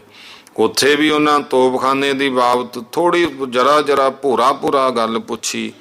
ਘੋੜਿਆਂ ਦਾ ਸਮਾਨ ਕਿਹੜੇ ਮੁਲਕ ਵਿੱਚੋਂ ਆਉਂਦਾ, ਤੋਪਾਂ ਕਿੱਥੇ ਢਾਲਦੇ ਆ, ਕਿੰਨਾ ਗੋਲਾ ਇਹਨਾਂ ਵਿੱਚ ਪੈਂਦਾ ਹੈ। 18 ਤਰੀਕ ਨੂੰ ਮਹਾਰਾਜਾ ਸਾਹਿਬ ਨੇ ਆਪਣੀ 18,000 ਫੌਜ ਦੀ ਕਵੈਦ ਵਿਖਾਈ। ਇਹ ਜਿਹੜੀ ਫੌਜ ਸੀ ਅੰਗਰੇਜ਼ੀ ਲਿਬਾਸ ਦੇ ਵਿੱਚ ਯੂਰਪੀਨ ਅਫਸਰਾਂ ਦੇ ਕੋਲੋਂ ਯੂਰਪੀਅਨ ਢੰਗ ਦੁਆਰਾ ਕਵੈਦ ਉਹਨਾਂ ਦੀ ਸਿੱਖੀ ਹੋਈ ਸੀ। ਫੌਜ ਦੀ ਕਵੈਦ ਔਰ ਚੁਸਤੀ ਵੇਖ ਕੇ ਉਹ ਸੈਨਾਪਤੀ ਵੀ ਦੰਗ ਰਹਿ ਗਿਆ। 17 ਤਰੀਕ ਨੂੰ ਮਹਾਰਾਜਾ ਸਾਹਿਬ ਨੇ ਅੰਗਰੇਜ਼ੀ ਫੌਜ ਦੀ ਕਵੈਦ ਵੇਖੀ। ਘੋੜਿਆਂ ਦੀ ਦੌੜ ਤੇ ਗੋਲਿਆਂ ਦਾ ਚੱਲਣਾ, ਤੋਪਾਂ ਦੇ ਅੰਗ ਅੰਗ ਅੱਡ ਕਰ ਲੈਣੇ, ਫਿਰ ਜੋੜ ਦੇਣੇ। ਐਸਾ ਕੁਝ ਵੇਖ ਕੇ ਮਹਾਰਾਜਾ ਅਚੰਭਾ ਰਹਿ ਗਿਆ। ਪਹਿਲਾਂ ਤਾਂ ਉਹਨਾਂ ਸਮਝਿਆ ਕਿ ਕਿਸੇ ਘੋੜੇ ਦੇ ਸਾਜ਼ ਦਾ ਤਸਮਾ ਟੁੱਟ ਗਿਆ ਜਾਂ ਪਹੀਏ ਦਾ ਧੁਰਾ ਟੁੱਟ ਗਿਆ, ਪਰ ਜਦੋਂ ਦੂਜੀ ਵਾਰ ਫੇਰ ਉਹਨਾਂ ਨੇ ਇਉਂ ਕਰਕੇ ਦੱਸਿਆ, ਇੱਕ ਲਮਹੇ ਵਿੱਚ ਤੋਪ ਦੇ ਪੁਰਜੇ ਅੱਡ ਕਰਕੇ ਫਿਰ ਜੋੜ ਲਿਆਗਾ। ਤੇ ਮਹਾਰਾਜੇ ਨੂੰ ਯਕੀਨ ਹੋ ਗਿਆ, ਸੱਚਮੁੱਚ ਇਹਨਾਂ ਆਪਣੇ ਕਰਤੱਵ ਵਿੱਚ ਕਮਾਲ ਕਰ ਰੱਖਿਆ ਹੋਇਆ। ਸੰਧਿਆ ਨੂੰ ਮਹਾਰਾਜਾ ਸਾਹਿਬ ਦੀ ਫੌਜ ਨੇ ਆਪਣੀਆਂ ਤੋਪਾਂ ਨਾਲ ਇਸ ਤਰ੍ਹਾਂ ਨਿਸ਼ਾਨੇ ਮਾਰ ਕੇ ਵਿਖਾਏ ਕਿ ਉਹ ਸੈਨਾਪਤੀ ਵੀ ਦੰਗ ਰਹਿ ਗਿਆ। ਫਿਰ ਜਦੋਂ ਮਹਾਰਾਜੇ ਨੇ ਚਮੜੇ ਦੀ ਤੋਪ ਚਲਵਾ ਕੇ ਦੱਸੀ, ਜਿਹਦੇ ਨਾਲ 7-7, 8-8 ਫੈਰ ਬਰੰਜੀ ਆਹਨੀ ਤੋਪਾਂ ਦੇ ਬਰਾਬਰ ਹੁੰਦੇ ਸੀ, 10-10 ਨੂੰ ਚੁੱਕ ਕੇ ਇੱਕ ਸਿਪਾਹੀ ਪਹਾੜ ਤੇ ਲੈ ਜਾਂਦਾ ਵੇਖ ਕੇ ਉਹ ਲਾਟ ਸਾਹਿਬ ਅੰਗਰੇਜ਼ ਅਫਸਰ ਵੀ ਚਕਰਤ ਰਹਿ ਗਿਆ। ਪੁੱਛਣ ਲੱਗਿਆ, ਇਹ ਕਿੱਥੋਂ ਆ ਜਾਂਦੀ ਹੈ? ਮਹਾਰਾਜੇ ਨੇ ਸਰਦਾਰ ਲਹਿਣਾ ਸਿੰਘ ਮਜੀਠੇ ਨੂੰ ਅੱਗੇ ਕਰਕੇ ਕਿਹਾ ਕਿ ਇਹ ਇਸ ਵਲੈਤੋਂ ਨਿਕਲੀ ਹੈ। ਗਵਰਨਰ ਸਰਦਾਰ ਲਹਿਣਾ ਸਿੰਘ ਨਾਲ ਹੱਥ ਮਿਲਾ ਕੇ ਬੜਾ ਖੁਸ਼ ਹੋਇਆ ਔਰ ਉਹਦੇ ਹੁਨਰ ਦੀ ਤਾਰੀਫ ਕੀਤੀ। 18 ਤਰੀਕ ਨੂੰ ਮਹਾਰਾਜੇ ਨੇ ਅੰਗਰੇਜ਼ੀ ਤੋਪਖਾਨੇ ਦੀ ਫੇਰ ਕਵੈਦ ਵੇਖੀ। 400 ਗਜ ਦੀ ਵਿੱਥ ਤੇ ਇੱਕ ਛਤਰੀ ਰੱਖੀ ਗਈ, ਜਿਹਨੂੰ 5-6 ਫੈਰਾਂ ਦੇ ਵਿੱਚ ਉਡਾ ਦਿੱਤਾ ਗਿਆ। ਮਹਾਰਾਜੇ ਨੇ ਖੁਸ਼ ਹੋ ਕੇ 1200 ਰੁਪਇਆ ਤੋਪਖਾਨੇ ਦੇ ਸਿਪਾਹੀਆਂ ਨੂੰ ਇਨਾਮ ਦਿੱਤਾ। 19 ਤਰੀਕ ਨੂੰ ਸੈਨਾਪਤੀ ਦੀ ਜਿਹੜੀ ਮੇਮ ਸੀ, ਕੁਝ ਹੋਰ ਮੇਮਾਂ ਦੇ ਨਾਲ ਸੰਮਨ ਬੁਰਜ ਦੇ ਵਿੱਚ ਰਾਣੀਆਂ ਨੂੰ ਮਿਲਣ ਗਈ। ਅੰਦਰ ਸਵਾਏ ਮਹਾਰਾਜਾ ਸਾਹਿਬ ਦੇ ਹੋਰ ਕੋਈ ਮਰਦ ਨਹੀਂ ਸੀ। ਸ਼ਹਿਜ਼ਾਦਾ ਖੜਗ ਸਿੰਘ ਦੀ ਮਾਤਾ ਨੇ ਹੋਰ ਰਾਣੀਆਂ ਸਮੇਤ ਦਰਵਾਜ਼ੇ ਤੱਕ ਸਵਾਗਤ ਕੀਤਾ ਔਰ ਬੈਠਣ ਦੇ ਸੋਨੇ ਦੀਆਂ ਕੁਰਸੀਆਂ ਦਿੱਤੀਆਂ। ਉਹ ਮੇਮਾਂ ਰਾਣੀਆਂ ਦੇ ਲਿਬਾਸ ਤੇ ਕੱਪੜਿਆਂ ਨੂੰ ਵੇਖ ਵੇਖ ਕੇ ਤੇ ਜਿਹੜੀਆਂ ਰਾਣੀਆਂ ਸੀ ਉਹ ਮੇਮਾਂ ਦੀ ਸਾਜ ਧਜ ਵੇਖ ਕੇ ਖੁਸ਼ ਹੁੰਦੀਆਂ ਰਹੀਆਂ। ਆਪਸ ਦੀਆਂ ਗੱਲਾਂ ਦਾ ਉਲੱਥਾ ਫਿਰ ਜਿਹੜਾ ਸੀ ਉਹ ਜਨਰਲ ਅਲਾਰਡ ਤੇ ਵੰਟੇਰਾ, ਇਹਨਾਂ ਦੀਆਂ ਪਤਨੀਆਂ, ਕਿਉਂਕਿ ਮਹਾਰਾਜੇ ਦੇ ਫੌਜ ਦੇ ਵੱਡੇ ਅਫਸਰ ਸਨ, ਅੰਗਰੇਜ਼ ਅਫਸਰ ਸੀ, ਉਹਨਾਂ ਦੀਆਂ ਜਿਹੜੀਆਂ ਮੇਮਾਂ ਸੀ ਉਹ ਪੰਜਾਬੀ ਵੀ ਜਾਣਦੀਆਂ ਸੀ ਤੇ ਅੰਗਰੇਜ਼ੀ ਵੀ ਜਾਣਦੀਆਂ ਸੀ। ਤੇ ਉਹਨਾਂ ਨੇ ਉਹ ਪੰਜਾਬਣਾਂ ਵਰਗੇ ਕੱਪੜੇ ਪਾਏ ਹੋਏ ਨਾਲ ਸੀ। ਉਹ ਫਿਰ ਸਾਰਾ ਉਲੱਥਾ ਕਰਕੇ ਵਿਚਾਲੇ ਵਿਚਾਲੇ ਸੁਣਾਉਂਦੀਆਂ ਰਹੀਆਂ। ਮੇਮਾਂ ਚਲੀਆਂ ਗਈਆਂ। ਜਾਣ ਸਮੇਂ ਮਹਾਰਾਣੀ ਸਾਹਿਬਾਂ ਨਕਾਇਨ ਨੇ ਇਹਨਾਂ ਨੂੰ ਬਹੁਮੁੱਲੇ ਤੋਹਫੇ ਦੇ ਕੇ ਭੇਜਿਆ। ਫਿਰ 22 ਮਾਰਚ ਦਾ ਸਮਾਂ ਆ ਗਿਆ ਕਿ ਸਰ ਹਨਰੀ ਫੇਨ ਉਹ ਇੱਥੇ ਹੀ ਸੀ। ਇੱਕ ਹਫ਼ਤਾ ਬੜੀ ਸਾਜ ਧਾਜ ਨਾਲ ਜਲਸੇ ਹੁੰਦੇ ਰਹੇ। 27 ਤਰੀਕ ਨੂੰ ਆਏ ਹੋਏ ਅੰਗਰੇਜ਼ ਮਹਿਮਾਨ ਤੁਰੇ। ਸੈਨਾਪਤੀ ਉਸ ਵੇਲੇ ਮਹਾਰਾਜਾ ਸਾਹਿਬ ਨੂੰ ਮਿਲਿਆ। ਜਦੋਂ ਮਹਾਰਾਜਾ ਸਾਹਿਬ ਤਖਤ ਤੇ ਬੈਠੇ ਤੇ ਮਹਾਰਾਜੇ ਕੋਲੇ ਪਾਲਤੂ ਕਬੂਤਰ ਰੱਖੇ ਹੁੰਦੇ ਸੀ, ਉਹਨਾਂ ਨੂੰ ਫਰਸ਼ ਦੇ ਉੱਤੇ ਦਾਣਾ ਸੁੱਟ ਕੇ ਖਿਲਾ ਰਹੇ ਸੀ। ਮਹਾਰਾਜਾ ਸਾਹਿਬ ਨੇ ਸੈਨਾਪਤੀ ਨਾਲ ਹੱਥ ਮਿਲਾਇਆ, ਕਿਹਾ, ਮੈਂ ਬੜਾ ਖੁਸ਼ ਹਾਂ ਕਿ ਆਪ ਲੋਕ ਮੇਰੇ ਸੁੱਖ ਦੁੱਖ ਵਿੱਚ ਆ ਕੇ ਸ਼ਾਮਲ ਹੁੰਦੇ ਹੋ। ਇਸ ਦੇ ਉੱਤਰ ਦੇ ਵਿੱਚ ਗਵਰਨਰ ਨੇ ਕਿਹਾ ਵੀ ਵੇਲੇ ਕੁ ਵੇਲੇ ਜਿੰਨੇ ਹੀ ਅੰਗਰੇਜ਼ ਯਾਤਰੂ ਪੰਜਾਬ ਵਿੱਚ ਆਏ ਨੇ ਉਹ ਵਲੈਤ ਜਾ ਕੇ ਮਹਾਰਾਜਾ ਰਣਜੀਤ ਸਿੰਘ ਜੀ ਤੁਹਾਡੀ ਪ੍ਰਾਹੁਣਚਾਰੀ ਤੇ ਮਿਹਰਬਾਨੀ ਦੇ ਸਲੂਕ ਦੀ ਪ੍ਰਸ਼ੰਸਾ ਕਰਦੇ ਆ। ਮਹਾਰਾਜੇ ਨੇ ਬਹੁਮੁੱਲੇ ਬਸਤਰ, ਕੁਝ ਘੋੜੇ, ਇੱਕ ਹਾਥੀ ਦੀ ਜੰਜੀਰੀ, ਇੱਕ ਤਲਵਾਰ ਦੀ ਮੁੱਠ ਤੋਹਫੇ ਦੇ ਵਿੱਚ ਦਿੱਤੀ ਤੇ ਸ਼ਹਿਜ਼ਾਦਾ ਸ਼ੇਰ ਸਿੰਘ ਸੈਨਾਪਤੀ ਨੂੰ ਦਰਿਆਏ ਸਤਲੁਜ ਤੱਕ ਛੱਡਣ ਗਿਆ। ਹੁਣ ਅਜੇ ਗਵਰਨਰ ਸਾਹਿਬ ਲਾਹੌਰ ਹੀ ਸੀ ਕਿ ਸੁਲਤਾਨ ਮੁਹੰਮਦ ਖਾਂ ਦਾ ਭਰਾ ਪੀਰ ਮੁਹੰਮਦ ਖਾਂ 12,000 ਅਫਗਾਨ ਸੈਨਾ ਦੇ ਨਾਲ ਮੁਲਾਕਾਤ ਵਾਸਤੇ ਲਾਹੌਰ ਆਇਆ। ਕੋਹੇ ਨੂਰ ਨਾਮ ਦਾ ਇੱਕ ਘੋੜਾ, ਜਿਹਦੀ ਮੁੱਦਤ ਤੋਂ ਮਹਾਰਾਜਾ ਸ਼ਿਕ ਵਿੱਚ ਸੀ, ਇੱਕ ਖੁਰਾਸਾਨੀ ਤਲਵਾਰ ਜਿਹਦੀ ਮੁੱਠ ਜਿਹੜੀ ਹੈ 10,000 ਰੁਪਏ ਦੀ ਸੀ, ਉਹ ਮਹਾਰਾਜੇ ਦੇ ਅੱਗੇ ਨਜ਼ਰਾਨਾ ਕੀਤੀ ਗਈ। ਕੰਵਰ ਨੌ ਨਿਹਾਲ ਦੀ ਸ਼ਾਦੀ ਹੋਣ ਤੋਂ ਥੋੜੇ ਹੀ ਦਿਨ ਮਗਰੋਂ ਸਰਦਾਰ ਹਰੀ ਸਿੰਘ ਨਲਵਾ ਉਹਨੇ ਜਮਰੌਦ ਦੇ ਕਿਲੇ ਤੇ ਕਬਜ਼ਾ ਕਰ ਲਿਆ। ਅਮੀਰ ਦੋਸਤ ਮੁਹੰਮਦ ਖਾਂ ਕਾਬਲ ਵਾਲਾ ਇਸ ਖਬਰ ਨੂੰ ਸੁਣਦਿਆਂ ਫੌਜਾਂ ਲੈ ਕੇ ਚੜ੍ਹ ਆਇਆ। ਉਹਨੇ ਇਸ਼ਤਿਹਾਰ ਕੱਢਿਆ ਕਿ ਮੈਂ ਸਿੱਖਾਂ ਨਾਲ ਮਜ਼ਹਬੀ ਆਉਣ ਵਾਸਤੇ ਲੜਨ ਲੱਗਾ, ਜਿਨ੍ਹਾਂ ਸਵਾਬ ਲੈਣਾ ਉਹ ਮੇਰੇ ਨਾਲ ਆ ਜਾਓ। ਹਾਜੀ ਅਬਦੁਲ ਰਜ਼ਾਕ 10,000 ਮੁਲਖਈਆ ਇਕੱਠਾ ਕੀਤਾ। ਹਾਕੇ ਦਾ ਜਿੰਨਾ ਆਲਾ ਦੁਆਲਾ ਹੋਰ ਮੁਸਲਮਾਨ ਲੈ ਕੇ ਜਮਰੌਦ ਦੇ ਕੋਲ ਆ ਗਿਆ। ਸਰਦਾਰ ਹਰੀ ਸਿੰਘ ਨਲੂਆ ਵੀ ਫੌਜ ਲੈ ਕੇ ਪਹੁੰਚ ਗਿਆ। ਜੰਗ ਸ਼ੁਰੂ ਗਈ। ਪਹਿਲੇ ਦਿਨ ਪਠਾਣਾਂ ਨੂੰ ਸ਼ਿਕਸਤ ਹੋਈ, ਬਹੁਤ ਪਠਾਣਾਂ ਨੂੰ ਨੁਕਸਾਨ ਹੋਇਆ। ਦੂਜੇ ਦਿਨ ਪਠਾਣਾਂ ਨੇ ਸਿੱਖਾਂ ਤੇ ਅਚਨਚੇਤ ਹਮਲਾ ਕਰਤਾ। ਜਦੋਂ ਇਹ ਖਬਰ ਮਹਾਰਾਜੇ ਨੇ ਸੁਣੀ ਤਾਂ ਉਹਨੇ ਝਟਪਟ ਪਸ਼ਾਵਰ ਦੇ ਵੱਲ ਕੂਚ ਕਰਨ ਦਾ ਹੁਕਮ ਦੇਤਾ। ਆਪ ਵੀ ਸਾਰੇ ਵੱਡੇ ਵੱਡੇ ਸਰਦਾਰਾਂ ਨੂੰ ਨਾਲ ਲੈ ਕੇ ਉਸ ਪਾਸੇ ਨੂੰ ਰਵਾਨਾ ਹੋ ਗਿਆ। ਇੰਨੇ ਨੂੰ ਸਰਦਾਰ ਹਰੀ ਸਿੰਘ ਨਲੂਏ ਨੇ ਫਿਰ ਹਾਜੀ ਖਾਂ ਕਾਕੜਾ ਨੂੰ ਸ਼ਿਕਸਤ ਦਿੱਤੀ ਤੇ ਪਿੱਛੇ ਹਟਾ ਕੇ ਪਸ਼ਾਵਰ ਆ ਗਏ। ਪਰ ਇੰਨੇ ਚਿਰ ਨੂੰ ਪਿੱਛੋਂ ਦੋਸਤ ਮੁਹੰਮਦ ਖਾਂ ਦੀ ਫੌਜ ਆ ਪਹੁੰਚੀ। ਉਹਨੇ ਦਰਾ ਖੈਬਰ ਤੋਂ ਨਿਕਲ ਕੇ ਜਮਰੌਦ ਤੇ ਘੇਰਾ ਕਰ ਲਿਆ। ਉਸ ਕਿਲੇ ਵਿੱਚ ਸਰਦਾਰ ਹਰੀ ਸਿੰਘ ਨਲੂਆ ਦਾ ਲੈਪਾਲਕ ਪੁੱਤਰ ਮਹਾ ਸਿੰਘ ਥੋੜੀ ਜੀ ਫੌਜ ਦੇ ਨਾਲ ਮੌਜੂਦ ਸੀ। ਉਹਨੇ ਬੜੀ ਬਹਾਦਰੀ ਤੇ ਜਮਾ ਮਰਦੀ ਨਾਲ ਟਾਕਰਾ ਕਰਕੇ ਉਹਨਾਂ ਪਠਾਣਾਂ ਦੇ ਚੰਗੇ ਦੰਦ ਖੱਟੇ ਕੀਤੇ, ਜਿੱਤੋਂ ਪਠਾਣਾਂ ਦਾ ਨੁਕਸਾਨ ਬਹੁਤ ਹੋਇਆ। ਫਿਰ ਪਠਾਣਾਂ ਨੇ ਚੰਗੇ ਚੰਗੇ ਮੁਕਾਮ ਚੁਣੇ ਤੇ ਉਹਨਾਂ ਤੇ ਮੋਰਚੇ ਲਾਏ। ਲੜਾਈ ਸ਼ੁਰੂ ਕਰਤੀ। ਕਿਲੇ ਵਿੱਚ ਘਿਰੇ ਹੋਏ ਸਨ। ਕੋਲੇ ਰਸਦ ਘੱਟ ਸੀ, ਪਰ ਸਭ ਤੋਂ ਵੱਧ ਕੇ ਜਿਸ ਚੀਜ਼ ਨੇ ਤੰਗ ਕੀਤਾ ਉਹ ਸੀ ਪਾਣੀ ਦੀ ਘਾਟ। ਇੰਨੇ ਨੂੰ ਪਠਾਨ ਕਿਲੇ ਦਾ ਇੱਕ ਪਾਸਾ ਸੁੱਟਣ ਦੇ ਵਿੱਚ ਕਾਮਯਾਬ ਹੋ ਗਏ, ਪਰ ਉਹਨਾਂ ਨੂੰ ਸਿੱਖਾਂ ਦੇ ਟਾਕਰੇ ਤੇ ਅੰਦਰ ਜਾਣ ਦੀ ਹਿੰਮਤ ਨਾ ਪਈ। ਮਹਾ ਸਿੰਘ ਨੇ ਉਸ ਪਾਸੇ ਨੂੰ ਜਿਹਨੂੰ ਪਠਾਣਾਂ ਨੇ ਤੋੜਿਆ ਸੀ ਜਾ ਕੇ ਰੋਕਿਆ। ਜਦੋਂ ਪਠਾਣਾਂ ਨੇ ਉਸ ਰਸਤੇ ਥਾਈਂ ਅੰਦਰ ਆਉਣਾ ਚਾਹਿਆ, ਸਿੱਖਾਂ ਨੇ ਇੱਕੋ ਵਾਰੀ ਸਾਰੀਆਂ ਬੰਦੂਕਾਂ ਤੋਪਾਂ ਦੇ ਫੈਰ ਕਰਤੇ, ਜਿਸ ਕਰਕੇ 500 ਪਠਾਨ ਇੱਕਦਮ ਡਿੱਗਿਆ। ਪਠਾਨ ਮੁਕਾਬਲੇ ਦੀ ਸ਼ਕਤੀ ਨਾ ਵੇਖ ਕੇ ਫਿਰ ਪਿੱਛੇ ਹਟ ਗਏ। ਜਿਸ ਵੇਲੇ ਇਸ ਲੜਾਈ ਦੀ ਖਬਰ ਪਸ਼ਾਵਰ ਪਹੁੰਚੀ, ਸਰਦਾਰ ਹਰੀ ਸਿੰਘ ਨਲਵਾ ਤਿਆਰ ਹੋ ਕੇ ਲਾਹੌਰ ਦੀ ਫੌਜ ਦੀ ਉਡੀਕ ਕਰਨ ਲੱਗਿਆ, ਪਰ ਉਦੋਂ ਤੱਕ ਲਾਹੌਰ ਤੋਂ ਫੌਜ ਨਾ ਪਹੁੰਚੀ ਤਾਂ ਪਸ਼ਾਵਰ ਦੀ ਫੌਜ ਲੈ ਕੇ ਕੂਚ ਕਰਤਾ ਤੇ ਜਮਰੌਦ ਦੇ ਕੋਲ ਪਹੁੰਚਦਿਆਂ ਅੱਗ ਵਸਾਉਣੀ ਸ਼ੁਰੂ ਕਰਤੀ।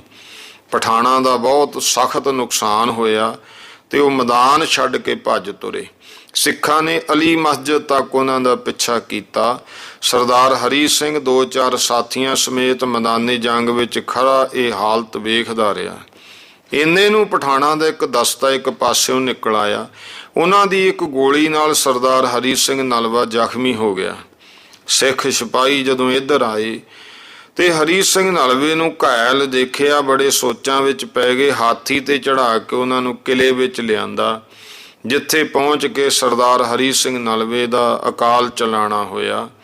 ਸਰਦਾਰ ਮਹਾ ਸਿੰਘ ਨੇ ਇਸ ਵੇਲੇ ਬੜੀ ਸਿਆਣਪ ਕੀਤੀ। ਜਿਹੜਾ ਸਰਦਾਰ ਹਰੀ ਸਿੰਘ ਨਲਵੇ ਦਾ ਪਾਲਤ ਪੁੱਤਰ ਸੀ, ਉਹਨੇ ਸਰਦਾਰ ਜੀ ਦੇ ਸਰੀਰ ਨੂੰ ਇੱਕ ਵੱਖਰੇ ਕਮਰੇ 'ਚ ਰੱਖਤਾ, ਉੱਥੇ ਜਾਣ ਦੀ ਮਨਾਹੀ ਕਰਤੀ ਤੇ ਜੇ ਕਿਸੇ ਨੇ ਪੁੱਛਣਾ ਉਹਨੂੰ ਕਹਿ ਦੇਣਾ ਕਿ ਹੁਣ ਸਰਦਾਰ ਹਰੀ ਸਿੰਘ ਨਲਵਾ ਆਰਾਮ ਕਰ ਰਹੇ ਆ, ਬਿਮਾਰ ਫੱਟੜ ਸੀ, ਅੱਗੇ ਨਾਲੋਂ ਕਾਫੀ ਠੀਕ ਨੇ। ਇਸ ਤਰ੍ਹਾਂ ਕਰਨ ਨਾਲ ਇੱਕ ਤਾਂ ਸਿੱਖਾਂ ਦੇ ਦਿਲ ਨਾ ਟੁੱਟੇ ਤੇ ਦੂਜਾ ਉਹ ਦੁਸ਼ਮਣ ਜਿਹੜਾ ਸਰਦਾਰ ਹਰੀ ਸਿੰਘ ਨਲੂਏ ਦਾ ਨਾਮ ਸੁਣ ਕੇ ਕੰਬ ਉੱਠਦੇ ਸਨ, ਉਹਨਾਂ ਨੂੰ ਹਮਲਾ ਕਰਨ ਦੀ ਹਿੰਮਤ ਨਾ ਪਈ। ਕਈ ਆਦਮੀਆਂ ਦਾ ਖਿਆਲ ਹੈ ਕਿ ਜੰਮੂ ਵਾਲੇ ਡੋਗਰੇ ਤੇ ਸਰਦਾਰ ਹਰੀ ਸਿੰਘ ਦੀ ਆਪੋ ਵਿੱਚ ਖਿਚਾ ਖਿਚੀ ਰਹਿੰਦੀ ਸੀ। ਪਸ਼ਾਵਰ ਦੀ ਦੀਵਾਨੀ ਤੇ ਮਾਲ ਦਾ ਪ੍ਰਬੰਧ ਰਾਜਾ ਗੁਲਾਬ ਸਿੰਘ ਦੇ ਹੱਥ ਵਿੱਚ ਸੀ। ਕਿਉਂ ਕਿਹਾ ਜਾਂਦਾ ਕਿ ਲਾਹੌਰ ਦਰਬਾਰ ਨੇ 13.5 ਲੱਖ ਰੁਪਇਆ ਪਸ਼ਾਵਰ ਦੇ ਯਾਰ ਮੁਹੰਮਦ ਖਾਂ ਤੋਂ ਲੈਣਾ ਸੀ। ਗੁਲਾਬ ਸਿੰਘ ਨੇ ਇਹਦੇ ਨਾਲ ਸਾਜ਼ਿਸ਼ ਕਰਕੇ ਉਸ ਵੇਲੇ ਸਰਦਾਰ ਹਰੀ ਸਿੰਘ ਘੋੜੇ ਤੇ ਚੜ੍ਹਿਆ ਦੁਸ਼ਮਣ ਨੂੰ ਦਬਾਉਂਦਾ ਜਾ ਰਿਹਾ ਸੀ। ਆਪਣੀ ਫੌਜ ਦੇ ਇੱਕ ਆਦਮੀ ਨੂੰ ਕਹਿ ਕੇ, ਜਿਹੜਾ ਸਿੱਖਾਂ ਦੀ ਫੌਜ ਦੇ ਨਾਲ ਸੀ, ਪਿੱਛੋਂ ਸਰਦਾਰ ਹਰੀ ਸਿੰਘ ਦੇ ਗੋਲੀ ਮਰਵਾਤੀ। ਫਿਰ ਤੇ ਸਰਦਾਰ ਹਰੀ ਸਿੰਘ ਗੋਲੀ ਲੱਗਣ ਨਾਲ ਘੋੜੇ ਦੀ ਗਰਦਨ ਤੇ ਪਿਆ।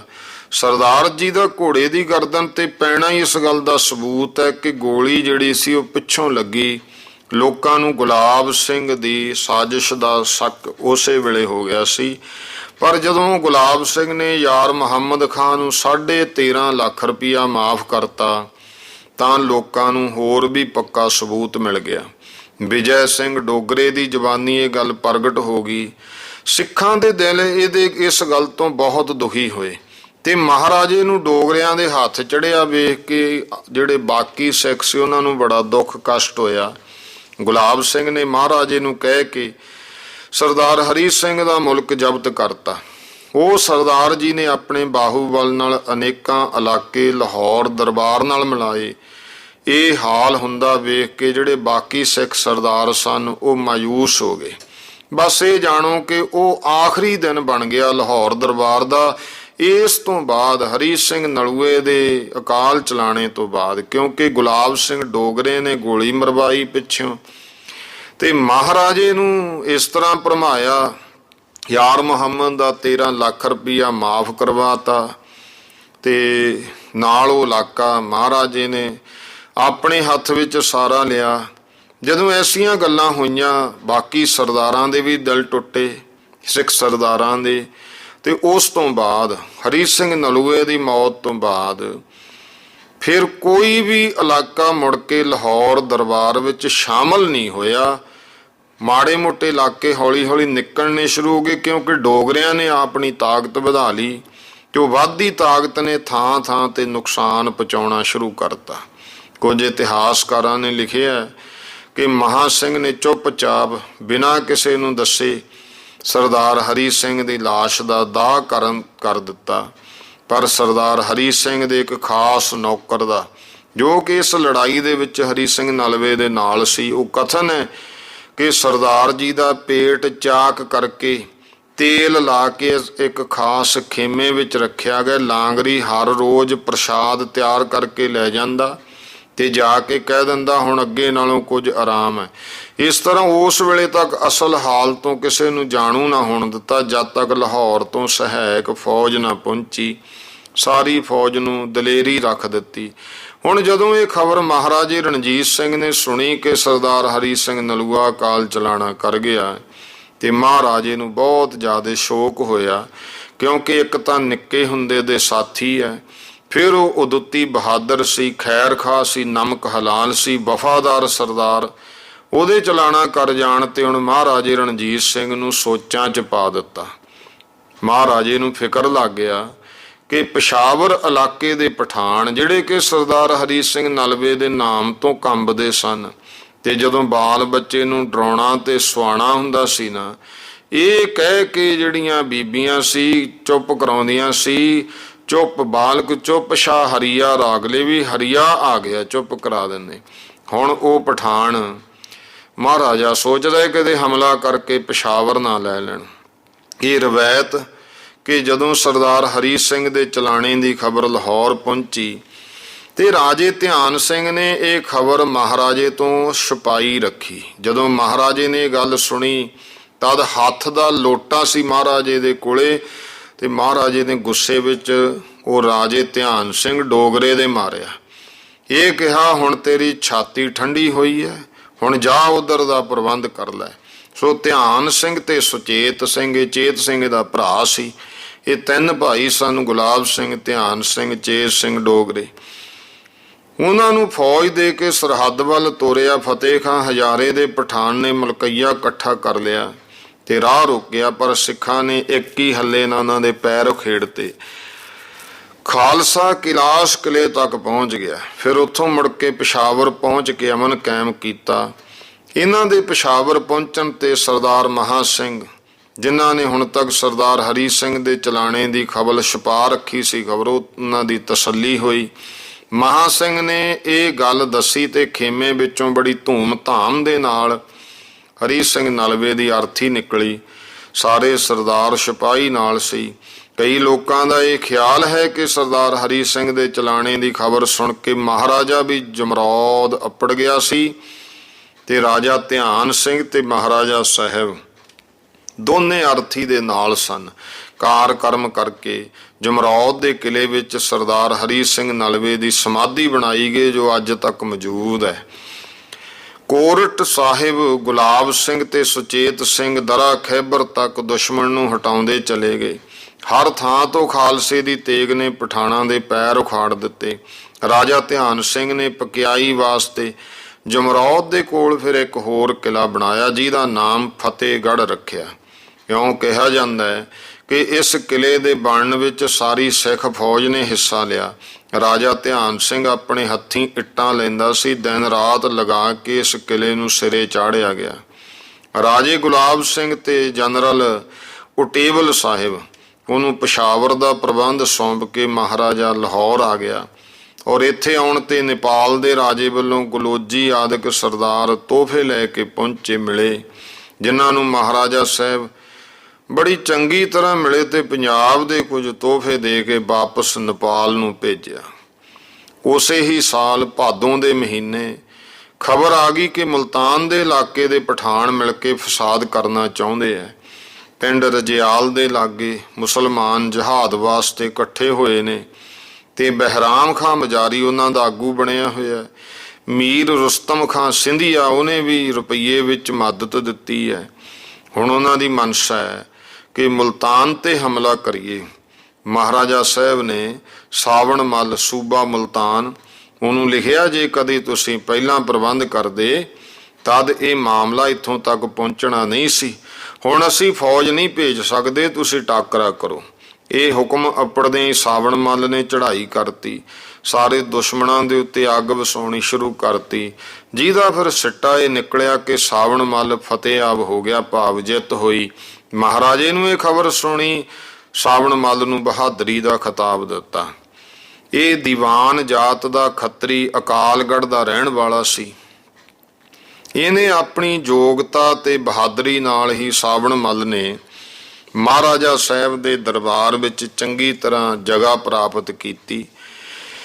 ਇੱਥੋਂ ਤੱਕ ਕਿ ਇਹਦੇ ਗੁਣਾਂ ਦੀ ਕਦਰ ਮਹਾਰਾਜਾ ਰਣਜੀਤ ਸਿੰਘ ਨੇ ਇਹਨੂੰ ਮੁਲਤਾਨ ਦਾ ਸੂਬਾ ਬਣਾਇਆ, ਜਿੱਥੇ ਇਹਨੇ ਆਪਣੀ ਦਨਾਈ ਸਿਆਣਪ ਇਨਸਾਫ ਕਰਨ ਦੇ ਕਾਰਨ ਨੌਸ਼ੀਰਵਾ ਵਾਂਗੂ ਇਹ ਬੜਾ ਮਸ਼ਹੂਰ ਹੋਇਆ। ਇਹਦੇ ਸਮੇਂ ਵਿੱਚ ਚੋਰ ਡਾਕੂ ਇਹਦੇ ਇਲਾਕੇ ਵਿੱਚ ਜਾਣ ਤੋਂ ਡਰਦੇ ਹੁੰਦੇ ਸੀ।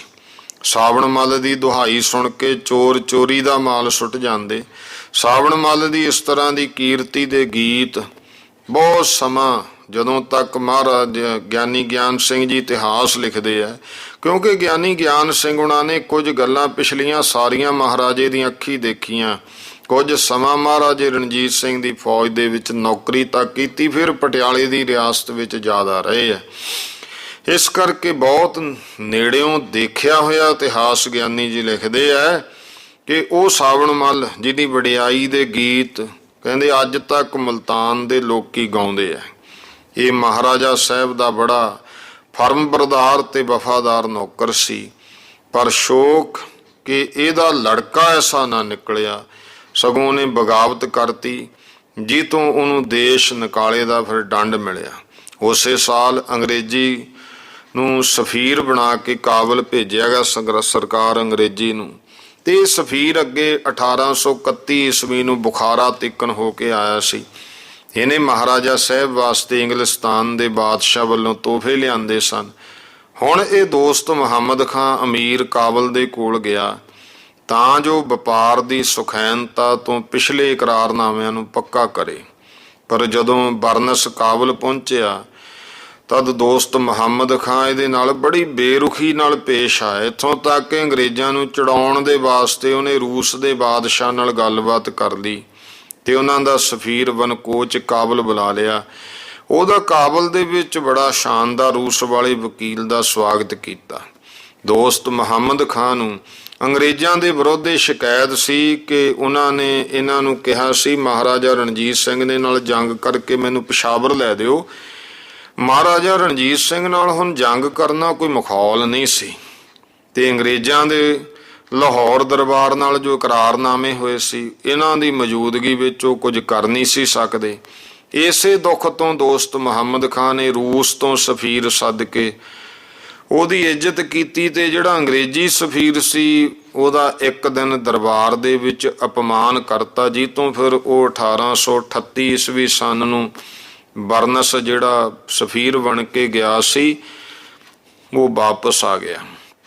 ਅੰਗਰੇਜ਼ਾਂ ਨੇ ਦੋਸਤ ਮੁਹੰਮਦ ਖਾਂ ਨੂੰ ਇਸ ਗੁਸਤਾਖੀ ਦੀ ਸਜ਼ਾ ਦੇਣ ਵਾਸਤੇ ਇਹ ਬਿਉਂਤ ਕੱਢੀ ਕਿ ਲਾਹੌਰ ਦਰਬਾਰ ਦੀ ਸਹਾਇਤਾ ਨਾਲ ਦੋਸਤ ਮੁਹੰਮਦ ਖਾਂ ਨੂੰ ਗੱਦੀ ਤੋਂ ਉਤਾਰ ਦਿੱਤਾ ਜਾਵੇ ਤੇ ਇਹਦੀ ਜਗ੍ਹਾ ਤੇ ਸ਼ਾਹ ਸੁਜੌਲ ਮੁਲਕ ਨੂੰ ਜਿਹੜਾ ਕਿ ਗੱਦੀ ਦਾ ਅਸਲ ਮਾਲਕ ਹੈ, ਇਸ ਸ਼ਰਤ ਉੱਤੇ ਬਿਠਾਇਆ ਜਾਵੇ ਕਿ ਉਹ ਲਾਹੌਰ ਦਰਬਾਰ ਤੇ ਅੰਗਰੇਜ਼ਾਂ ਦੇ ਨਾਲ ਸਦਾ ਮਿੱਤਰਾਨਾ ਸੰਬੰਧ ਰੱਖੇ, ਹੋਰ ਕਿਸੇ ਮੁਲਕ ਨਾਲ ਮਿੱਤਰਾਨਾ ਸਲੂਕ ਨਾ ਪਾਏ।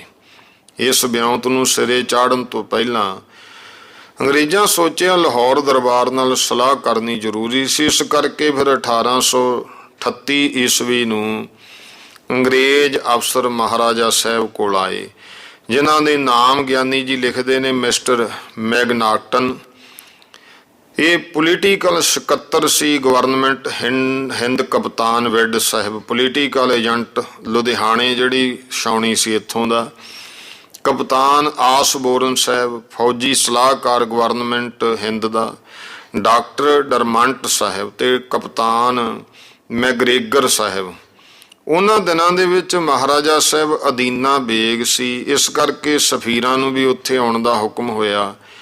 ਤੇ ਜਦੋਂ ਇਹ ਸਫੀਰ ਅਦੀਨਾ ਬੇਗ ਤੋਂ 2 ਪੜਾਅ ਰਹਿ ਗਏ, ਤਦ ਕੰਵਰ ਪ੍ਰਤਾਪ ਸਿੰਘ ਜਿਹੜਾ ਕਿ ਸ਼ਹਿਜ਼ਾਦੇ ਸ਼ੇਰ ਸਿੰਘ ਦਾ ਲੜਕਾ ਤੇ ਮਹਾਰਾਜੇ ਰਣਜੀਤ ਸਿੰਘ ਦਾ ਪੋਤਰਾ ਸੀ, ਉਹਨੂੰ ਇਹਨਾਂ ਦੇ ਸਵਾਗਤ ਵਾਸਤੇ ਜਾਣ ਦਾ ਹੁਕਮ ਹੋਇਆ। ਤੇ ਉਸ ਸਮੇਂ ਦੇਖੋ ਕੰਵਰ ਪ੍ਰਤਾਪ ਸਿੰਘ ਦੀ ਜਿਹੜੀ ਉਮਰ ਹੈ ਕੇਵਲ 7 ਸਾਲ ਦੀ ਸੀ, ਤੇ ਉਹਨੇ ਛੋਟੇ ਛੋਟੇ ਆਪਣੇ ਸਾਰੇ ਹਥਿਆਰ ਲਾ ਸੁੰਦਰ ਵਸਤਰ ਪਾਏ, 300 ਸਵਾਰ ਨਾਲ ਲੈ ਕੇ ਇਹਨਾਂ ਅੰਗਰੇਜ਼ ਸਫੀਰਾਂ ਦਾ ਸਵਾਗਤ ਕੀਤਾ। ਜਦੋਂ ਅਦੀਨਾ ਬੇਗ 1 ਪੜਾਅ ਰਹਿ ਗਿਆ ਤਾਂ ਕੰਵਰ ਸਾਹਿਬ ਨੇ ਆਗਿਆ ਮੰਗੀ ਕਿ ਜਾ ਕੇ ਮਹਾਰਾਜਾ ਸਾਹਿਬ ਨੂੰ ਸਫੀਰਾਂ ਦੇ ਆਉਣ ਦੀ ਖਬਰ ਦੇਵੇ। ਤੁਰਨ ਸਮੇਂ ਮਿਸਟਰ ਮੈਗਨਾਟਨ ਨੇ 1 ਸੋਨੇ ਦੀ ਘੜੀ ਤੇ 1 ਜੰਜੀਰ ਗਵਰਨਰ ਜਨਰਲ ਹਿੰਦ ਵੱਲੋਂ ਕੰਵਰ ਪ੍ਰਤਾਪ ਸਿੰਘ ਨੂੰ ਦਿੱਤੀ, ਜਿਹਦੇ ਉੱਤਰ ਵਿੱਚ ਕੰਵਰ ਨੇ ਬੜੀ ਸੰਜੀਦਗੀ ਨਾਲ ਸੋਹਣੇ ਸ਼ਬਦਾਂ ਵਿੱਚ ਕਿਹਾ ਵੀ ਆਪ ਜਦ ਵਾਪਸ ਜਾਓਗੇ ਤਦ ਲਾਰਡ ਆਕਲੈਂਡ ਸਾਹਿਬ ਬਹਾਦਰ ਨੂੰ ਕਹਿਣਾ ਕਿ ਤੁਸੀਂ ਹਮੇਸ਼ਾ ਹੀ ਸ਼ਹਿਜ਼ਾਦਾ ਸ਼ੇਰ ਸਿੰਘ ਦੇ ਲੜਕੇ ਨੂੰ ਸਲਤਨਤ ਅੰਗਰੇਜ਼ੀ ਦਾ ਸ਼ੁਭ ਚਿੰਤਕ ਪਾਓਗੇ।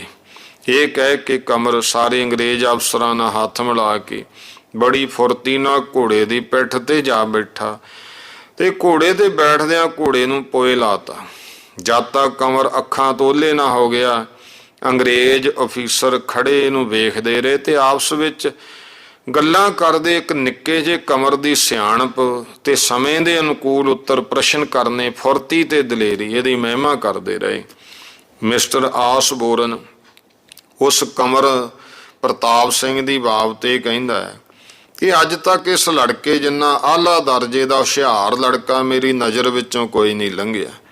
ਇਹ ਬੜਾ ਹੀ ਸੋਹਣਾ ਹੈ, ਮੋਟੀਆਂ ਮੋਟੀਆਂ ਰਸੀਲੀਆਂ ਤੇ ਕੀਤੀ ਜਾਣਨ ਵਾਲੀਆਂ ਅੱਖਾਂ, ਇਹਦਾ ਬੋਲ ਚਾਲ ਦਾ ਢੰਗ ਬੜਾ ਹੀ ਦਿਲ ਖਿੱਚਵਾਂ ਸੱਭਿਅਤਾ ਦਾ ਸ਼ਰੀਫਾਨਾ ਹੈ। ਉਹਨਾਂ ਦੀਆਂ ਬੇਹੁਦਗੀਆਂ ਤੋਂ ਜੋ ਇਸ ਉਮਰ ਦੇ ਬਲੈਤ ਦੇ ਲੜਕਿਆਂ 'ਚ ਹੁੰਦੀਆਂ ਨੇ, ਇਹ ਰਹਿਤ ਹੈ। ਕਹਿੰਦਾ ਮੈਂ ਗੱਲਾਂ ਕਥਾ ਕਰਦੇ ਹੋਏ ਇਸ ਲੜਕੇ ਤੋਂ ਪੁੱਛਿਆ ਕਿ ਜਿਹੜੀ ਤੁਹਾਡੀ ਤੋੜੇਦਾਰ ਬੰਦੂਕ ਅਸਲੀ ਹੈ, ਇਹਨੂੰ ਕਦੇ ਤੁਸੀਂ ਚਲਾਇਆ ਵੀ ਹੈ? ਜੀ ਤੇ ਉਹਨੇ ਬੜੇ ਗੁੱਸੇ ਵਿੱਚ ਆ ਕੇ ਕੁਰਸੀ ਤੋਂ ਉੱਛਲ ਕੇ ਫੁਰਤੀ ਨਾਲ ਆਪਣੀ ਬੰਦੂਕ ਭਰ ਕੇ ਕਹਿਣ ਲੱਗਿਆ, ਦੱਸੋ ਕਿਹਨੂੰ ਮਾਰਨੀ ਆ?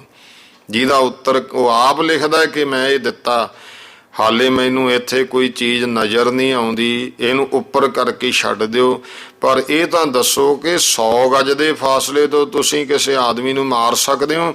ਜਿਹਦੇ ਉੱਤਰ ਵਿੱਚ ਉਸਨੇ ਉਹਨਾਂ ਸਾਰੇ ਸਿੱਖ ਸਰਦਾਰਾਂ ਨੂੰ ਜਿਹੜੇ ਉਹਦੇ ਸਾਥੀ ਸਨ ਖੇਮੇ ਦੇ ਗਿਰਦ ਖੜੇ ਇਸ਼ਾਰਾ ਕਰਕੇ ਕਿਹਾ, ਸਭ ਆਪ ਦੇ ਦੋਸਤ ਨੇ, ਕੋਈ ਐਸਾ ਆਦਮੀ ਦੱਸੋ ਜੋ ਸਲਤਨਤ ਅੰਗਰੇਜ਼ੀ ਦਾ ਦੁਸ਼ਮਣ ਹੋਵੇ, ਫਿਰ ਵੇਖਣਾ ਮੈਂ ਉਹਨਾਂ ਦੇ ਨਾਲ ਕੀ ਕਰਦਾ ਹਾਂ। ਤੇ ਇਸ ਤਰ੍ਹਾਂ ਦੀਆਂ ਗੱਲਾਂ ਹੋਈਆਂ। ਦੂਜੇ ਦਿਨ ਅਦੀਨਾ ਬੇਗ ਤੋਂ 5 ਮੀਲ ਦੇ ਫਾਸਲੇ ਤੇ ਸ਼ਹਿਜ਼ਾਦਾ ਸ਼ੇਰ ਸਿੰਘ ਔਰ ਸੁਚੇਤ ਸਿੰਘ ਡੋਗਰਾ, ਇਹਨਾਂ ਨੇ ਹਾਥੀ ਤੇ ਸਵਾਰਾ ਹੋ ਕੇ ਉਹਨਾਂ ਸਫੀਰਾਂ ਦਾ ਸਵਾਗਤ ਕੀਤਾ ਇੱਕ ਸੋਹਣੇ ਜਿਹੇ ਬਾਗ ਦੇ ਵਿੱਚ, ਜਿਹੜਾ ਕਿ ਮਹਾਰਾਜਾ ਸਾਹਿਬ ਦੇ ਉਤਾਰੇ ਦੇ ਸਥਾਨ ਤੋਂ ਨੇੜੇ ਸੀ। ਉੱਥੇ ਉਤਾਰਿਆ। ਇੱਥੇ ਉਹਨਾਂ ਦੇ ਆਰਾਮ ਵਾਸਤੇ ਹਰ ਤਰ੍ਹਾਂ ਦਾ ਸਮਾਨ ਇਕੱਠਾ ਕੀਤਾ ਗਿਆ। ਉਹਨਾਂ ਸਫੀਰਾਂ ਦੇ ਨਾਲ ਪਹਿਲੀ ਮੁਲਾਕਾਤ ਮਹਾਰਾਜਾ ਸਾਹਿਬ ਦੀ 29 ਮਈ 1838 ਈਸਵੀ ਸਨ ਨੂੰ ਹੋਈ, ਜਿਹਦੇ ਵਿੱਚ ਲਾਰਡ ਆਕਲੈਂਡ ਸਾਹਿਬ ਵੱਲੋਂ ਮਹਾਰਾਜੇ ਦੇ ਵਾਸਤੇ ਤੋਹਫੇ ਪੇਸ਼ ਕੀਤੇ ਗਏ ਔਰ ਸਵਾਏ ਖੁਸ਼ੀ ਸੁੱਖ ਸ਼ਾਂਤ ਦੀਆਂ ਗੱਲਾਂ ਤੋਂ ਹੋਰ ਕੋਈ ਜ਼ਿਕਰ ਨਾ ਕੀਤਾ। ਤੋਹਫਿਆਂ ਦੇ ਵਿੱਚ ਗਿਆਨੀ ਜੀ ਲਿਖਦੇ ਨੇ ਕਿ ਗਵਰਨਰ ਦੀ ਤਸਵੀਰ ਜਵਾਹਰਾਤ ਨਾਲ ਜੜੀ ਹੋਈ, ਪਿਸਤੌਲ ਜਿਹਦੇ ਉੱਤੇ ਸੋਨੇ ਦਾ ਕੰਮ ਹੋਇਆ ਸੀ, ਉਹ ਇੱਕ ਅਤੀ ਸੁੰਦਰ ਤਲਵਾਰ, ਇੱਕ ਘੋੜੇ ਸੋਨੇ ਚਾਂਦੀ ਦੇ ਗਹਿਣਿਆਂ ਨਾਲ ਸਜੇ ਹੋਏ 2। 31 ਮਈ ਨੂੰ ਸਫੀਰਾਂ ਦੀ ਦੂਜੀ ਮੁਲਾਕਾਤ ਮਹਾਰਾਜੇ ਨਾਲ ਹੁੰਦੀ ਹੈ। ਮਿਸਟਰ ਮੈਗਨਾਟਨ ਨੇ ਪਹਿਲਾਂ ਲਾਰਡ ਆਕਲੈਂਡ ਦਾ ਮੁਰਾਲ ਸਾਹਿਬ ਪੜ੍ਹਿਆ ਔਰ ਪੜ੍ਹ ਕੇ ਸੁਨਾਫੇ ਗਵਰਨਮੈਂਟ ਦੀ ਤਜਵੀਜ਼ ਹੋਈ, ਅਤ ਲੋੜ ਪ੍ਰਗਟ ਕਰਕੇ ਕਿਹਾ ਵੀ ਇਹ ਮਾਮਲਾ ਉੱਕਾ ਹੀ ਮਹਾਰਾਜੇ ਦੀ ਮਰਜ਼ੀ ਤੇ ਨਿਰਭਰ ਹੈ। ਭਾਵੇਂ ਉਹ ਆਪ ਹੀ ਦੋਸਤ ਮੁਹੰਮਦ ਖਾਂ ਦੀ ਚੜ੍ਹਾਈ ਕਰਕੇ ਸੁਜੌਲ ਮੁਲਕ ਨੂੰ ਤਖਤ ਵਾਪਸ ਦਵਾ ਦੇ, ਜੇ ਚਾਹੇ ਤਾਂ ਸਗਰਾ ਅੰਗਰੇਜ਼ੀ ਸਰਕਾਰ ਦੀ ਵੀ ਆਪਣੇ ਨਾਲ ਮਦਦ ਲੈਣ। ਜਿਵੇਂ ਵੀ ਹੋਵੇ ਦੋਸਤ ਮੁਹੰਮਦ ਖਾਂ ਨੂੰ ਜ਼ਰੂਰ ਗੱਦੀਓਂ ਉਠਾਇਆ ਜਾਵੇ। ਜੇ ਉਹਨੇ ਰੂਸ ਨਾਲ ਸਮਝੌਤਾ ਕਰ ਲਿਆ ਤਾਂ ਪੰਜਾਬ ਦੀ ਪੱਛਮੀ ਬਾਹੀ ਬਹੁਤ ਖਤਰਨਾਕ ਹੋ ਜਾਏਗੀ। ਮਹਾਰਾਜੇ ਨੇ ਇਸ ਗੱਲ ਨਾਲ ਪੂਰਤ ਸੰਮਤੀ ਪ੍ਰਗਟ ਕੀਤੀ ਤੇ ਉਹਨਾਂ ਸਫੀਰਾਂ ਨੂੰ ਆਪਣੇ ਨਾਲ ਲਾਹੌਰ ਲੈ ਗਿਆ, ਜਿੱਥੇ 13 ਜੁਲਾਈ ਨੂੰ ਇੱਕ ਆਮ ਦਰਬਾਰ ਕਰਕੇ ਫਿਰ ਉਹਨਾਂ ਸਫੀਰਾਂ ਨੂੰ ਬਹੁਤ ਕੀਮਤੀ ਸਰੋਪੇ ਦਿੱਤੇ। ਜਦੋਂ ਹੁਣ ਅੰਗਰੇਜ਼ ਸਫੀਰਾਂ ਨੇ ਵੇਖਿਆ ਮਤਲਬ ਪੂਰਾ ਹੋ ਗਿਆ ਤਾਂ ਮਿਸਟਰ ਮੈਗਨਾਟਨ ਉਹ ਲੁਧਿਆਣੇ ਆ ਗਿਆ, ਕਿਉਂਕਿ ਇੱਥੋਂ ਦਾ ਮੁਖੀ ਸੀ, ਤੇ ਸ਼ਾਹ ਸੁਜਾ ਨੂੰ ਉਹਦੇ ਆਉਣ ਵਾਲੇ ਚੰਗੇ ਦਿਨਾਂ ਦੀ ਖੁਸ਼ਖਬਰੀ ਦੇਣ ਲਈ ਗਵਰਨਮੈਂਟ ਅੰਗਰੇਜ਼ੀ ਦੀ ਇੱਕ ਸੋਹਣੀ ਤਜਵੀਜ਼ ਨੂੰ ਦੱਸ ਕੇ ਅੰਗਰੇਜ਼ਾਂ ਤੇ ਲਾਹੌਰ ਦਰਬਾਰ ਦਾ ਉਹਨੂੰ ਧੰਨਵਾਦੀ ਬਣਾਇਆ। ਲਾਹੌਰ ਦਰਬਾਰ, ਅੰਗਰੇਜ਼ ਤੇ ਸੁਜੌਲ ਮੁਲਕ ਤਿੰਨਾਂ ਦੇ ਵਿਚਕਾਰ ਇੱਕ ਇਕਰਾਰਨਾਮਾ ਲਿਖਿਆ ਜਾਵੇ। ਇਹ ਨਿਸ਼ਚੈ ਹੋਇਆ ਕਿ ਸ਼ਾਹ ਸੁਜਾ ਆਪ ਆਪਣੀ ਫੌਜ ਨਾਲ ਅਮੀਰ ਕਾਬਲ ਤੇ ਚੜ੍ਹਾਈ ਕਰੇ। ਅੰਗਰੇਜ਼ਾਂ ਨੇ ਸ਼ਿਕਾਰਪੁਰ ਸਿੰਧ ਨੂੰ ਆਪਣੇ ਕਬਜ਼ੇ 'ਚ ਲੈਣਾ ਚਾਹਿਆ, ਇਸ ਕਰਕੇ ਮਹਾਰਾਜੇ ਨੇ ਵੀ ਜਲਾਲਾਬਾਦ ਤੇ ਕਬਜ਼ਾ ਰੱਖਣਾ ਜ਼ਰੂਰੀ ਸਮਝਿਆ। ਸ਼ਾਹ ਸੁਜਾ ਨੇ ਆਪਣੇ ਵੱਲੋਂ 2 ਲੱਖ ਰੁਪਈਆ ਨਗਦ ਸਾਲਾਨਾ ਖਰਾਜ ਦਾ ਇਸ ਰਿਆਇਤ ਦੇ ਬਦਲੇ ਕਿ ਉਹਦੇ 5000 ਮੁਸਲਮਾਨ ਸਵਾਰਾਂ ਦੀ ਫੌਜ ਪਸ਼ਾਵਰ ਦੀ ਸਰਹੱਦ ਉਹਦਾ ਖਾਸ ਪ੍ਰਬੰਧ ਕਰਨ ਲਈ ਰਹੇਗੀ, ਇਕਰਾਰ ਕੀਤਾ ਤੇ ਖਰਾਜ ਤੋਂ ਵੱਖਰੇ ਬਹੁਤ ਸਾਰੇ ਚੰਗੀ ਨਸਲ ਦੇ ਘੋੜੇ, ਖੱਚਰਾਂ ਤੇ ਹੋਰ ਬਹੁਤ ਸਾਰੇ ਅਫਗਾਨਿਸਤਾਨ ਦੇ ਤੋਹਫਿਆਂ ਉਹ ਵੀ ਹਰ ਸਾਲ ਦੇਣ ਦਾ ਇਕਰਾਰ ਹੋਇਆ।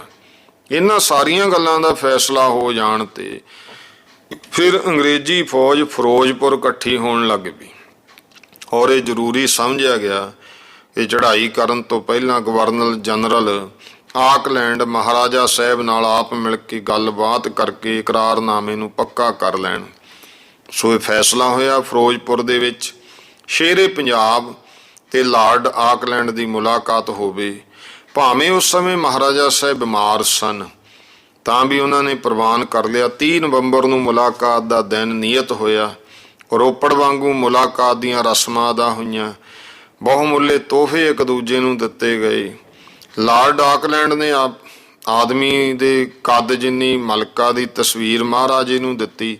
3 ਦਿਨ ਆਪਸ ਵਿੱਚ ਕਾਬਲ ਤੇ ਸਿੰਧ ਦੀ ਬਾਬਤ ਗੱਲਾਂ ਬਾਤਾਂ ਹੁੰਦੀਆਂ ਰਹੀਆਂ, ਜੋ ਮਹਾਰਾਜੇ ਨੇ ਸਾਰੀਆਂ ਪ੍ਰਵਾਨ ਕਰ ਲਈਆਂ।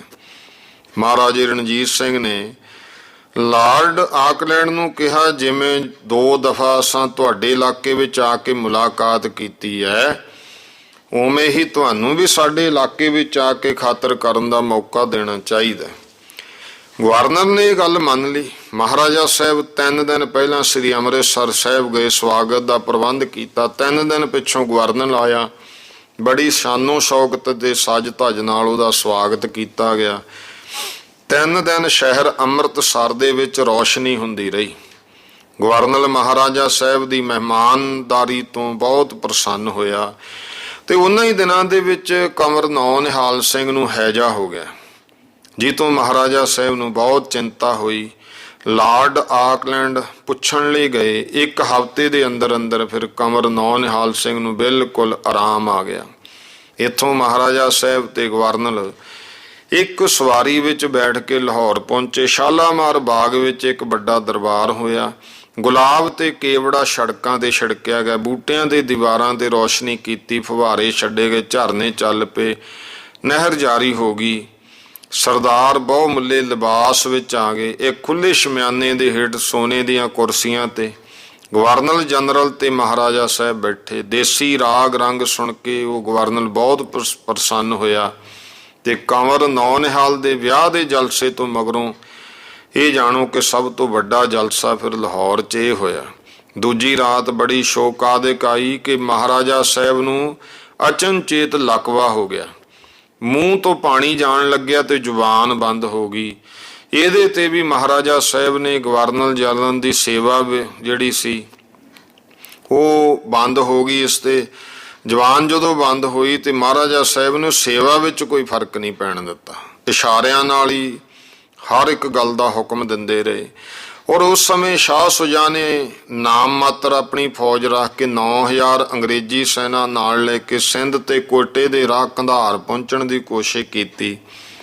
ਤੇ ਤਦ ਇਧਰੋਂ ਕਰਨਲ ਵੈਡ ਸਾਹਿਬ ਨੂੰ ਹੁਕਮ ਹੋਇਆ ਕਿ ਪੰਜਾਬੀ ਫੌਜ ਦੇ ਨਾਲ ਲਾਹੌਰ ਦੇ ਰਸਤੇ ਪਿਸ਼ਾਵਰ ਪਹੁੰਚੇ।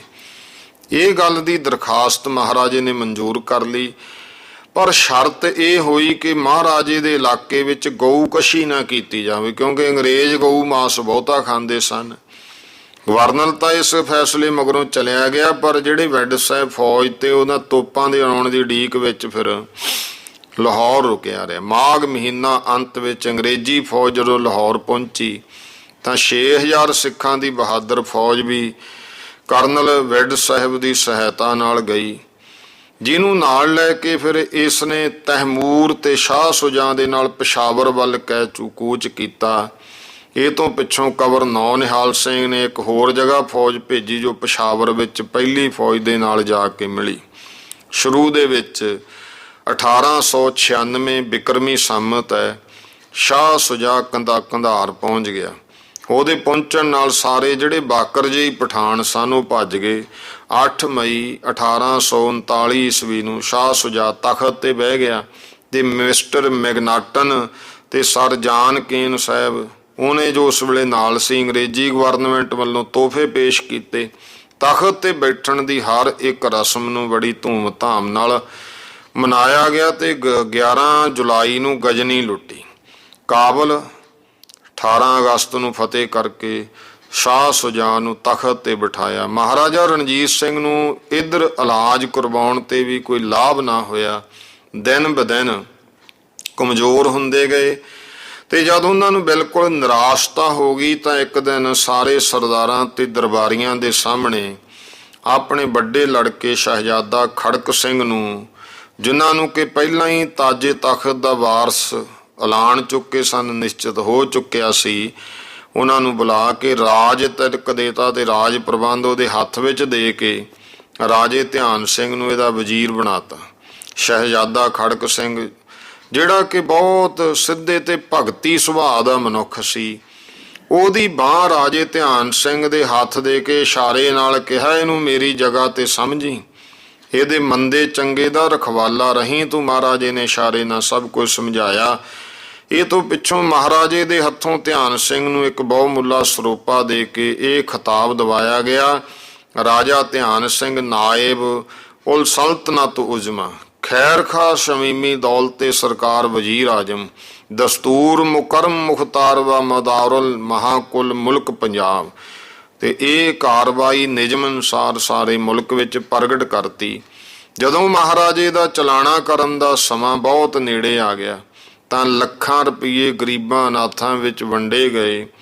ਹਰ ਇੱਕ ਮੱਤ ਵਾਲੇ ਨੇ ਆਪਣੇ ਧਰਮ ਸਥਾਨ ਵਿੱਚ ਮਹਾਰਾਜੇ ਦੀ ਆਤਮਾ ਲਈ ਪ੍ਰਾਰਥਨਾ ਕੀਤੀ। ਅੰਤ ਨੂੰ ਰਾਜਾ ਧਿਆਨ ਸਿੰਘ ਨੇ 10 ਲੱਖ ਦਾ ਚਬੂਤਰਾ ਬਣਾ ਕੇ ਉਸ ਤੇ ਬਹੁਮੁੱਲੇ ਦੁਸ਼ਾਲੇ ਵਿਛਾ ਕੇ ਮਹਾਰਾਜਾ ਸਾਹਿਬ ਨੂੰ ਉਤੇ ਲਟਾਤਾ।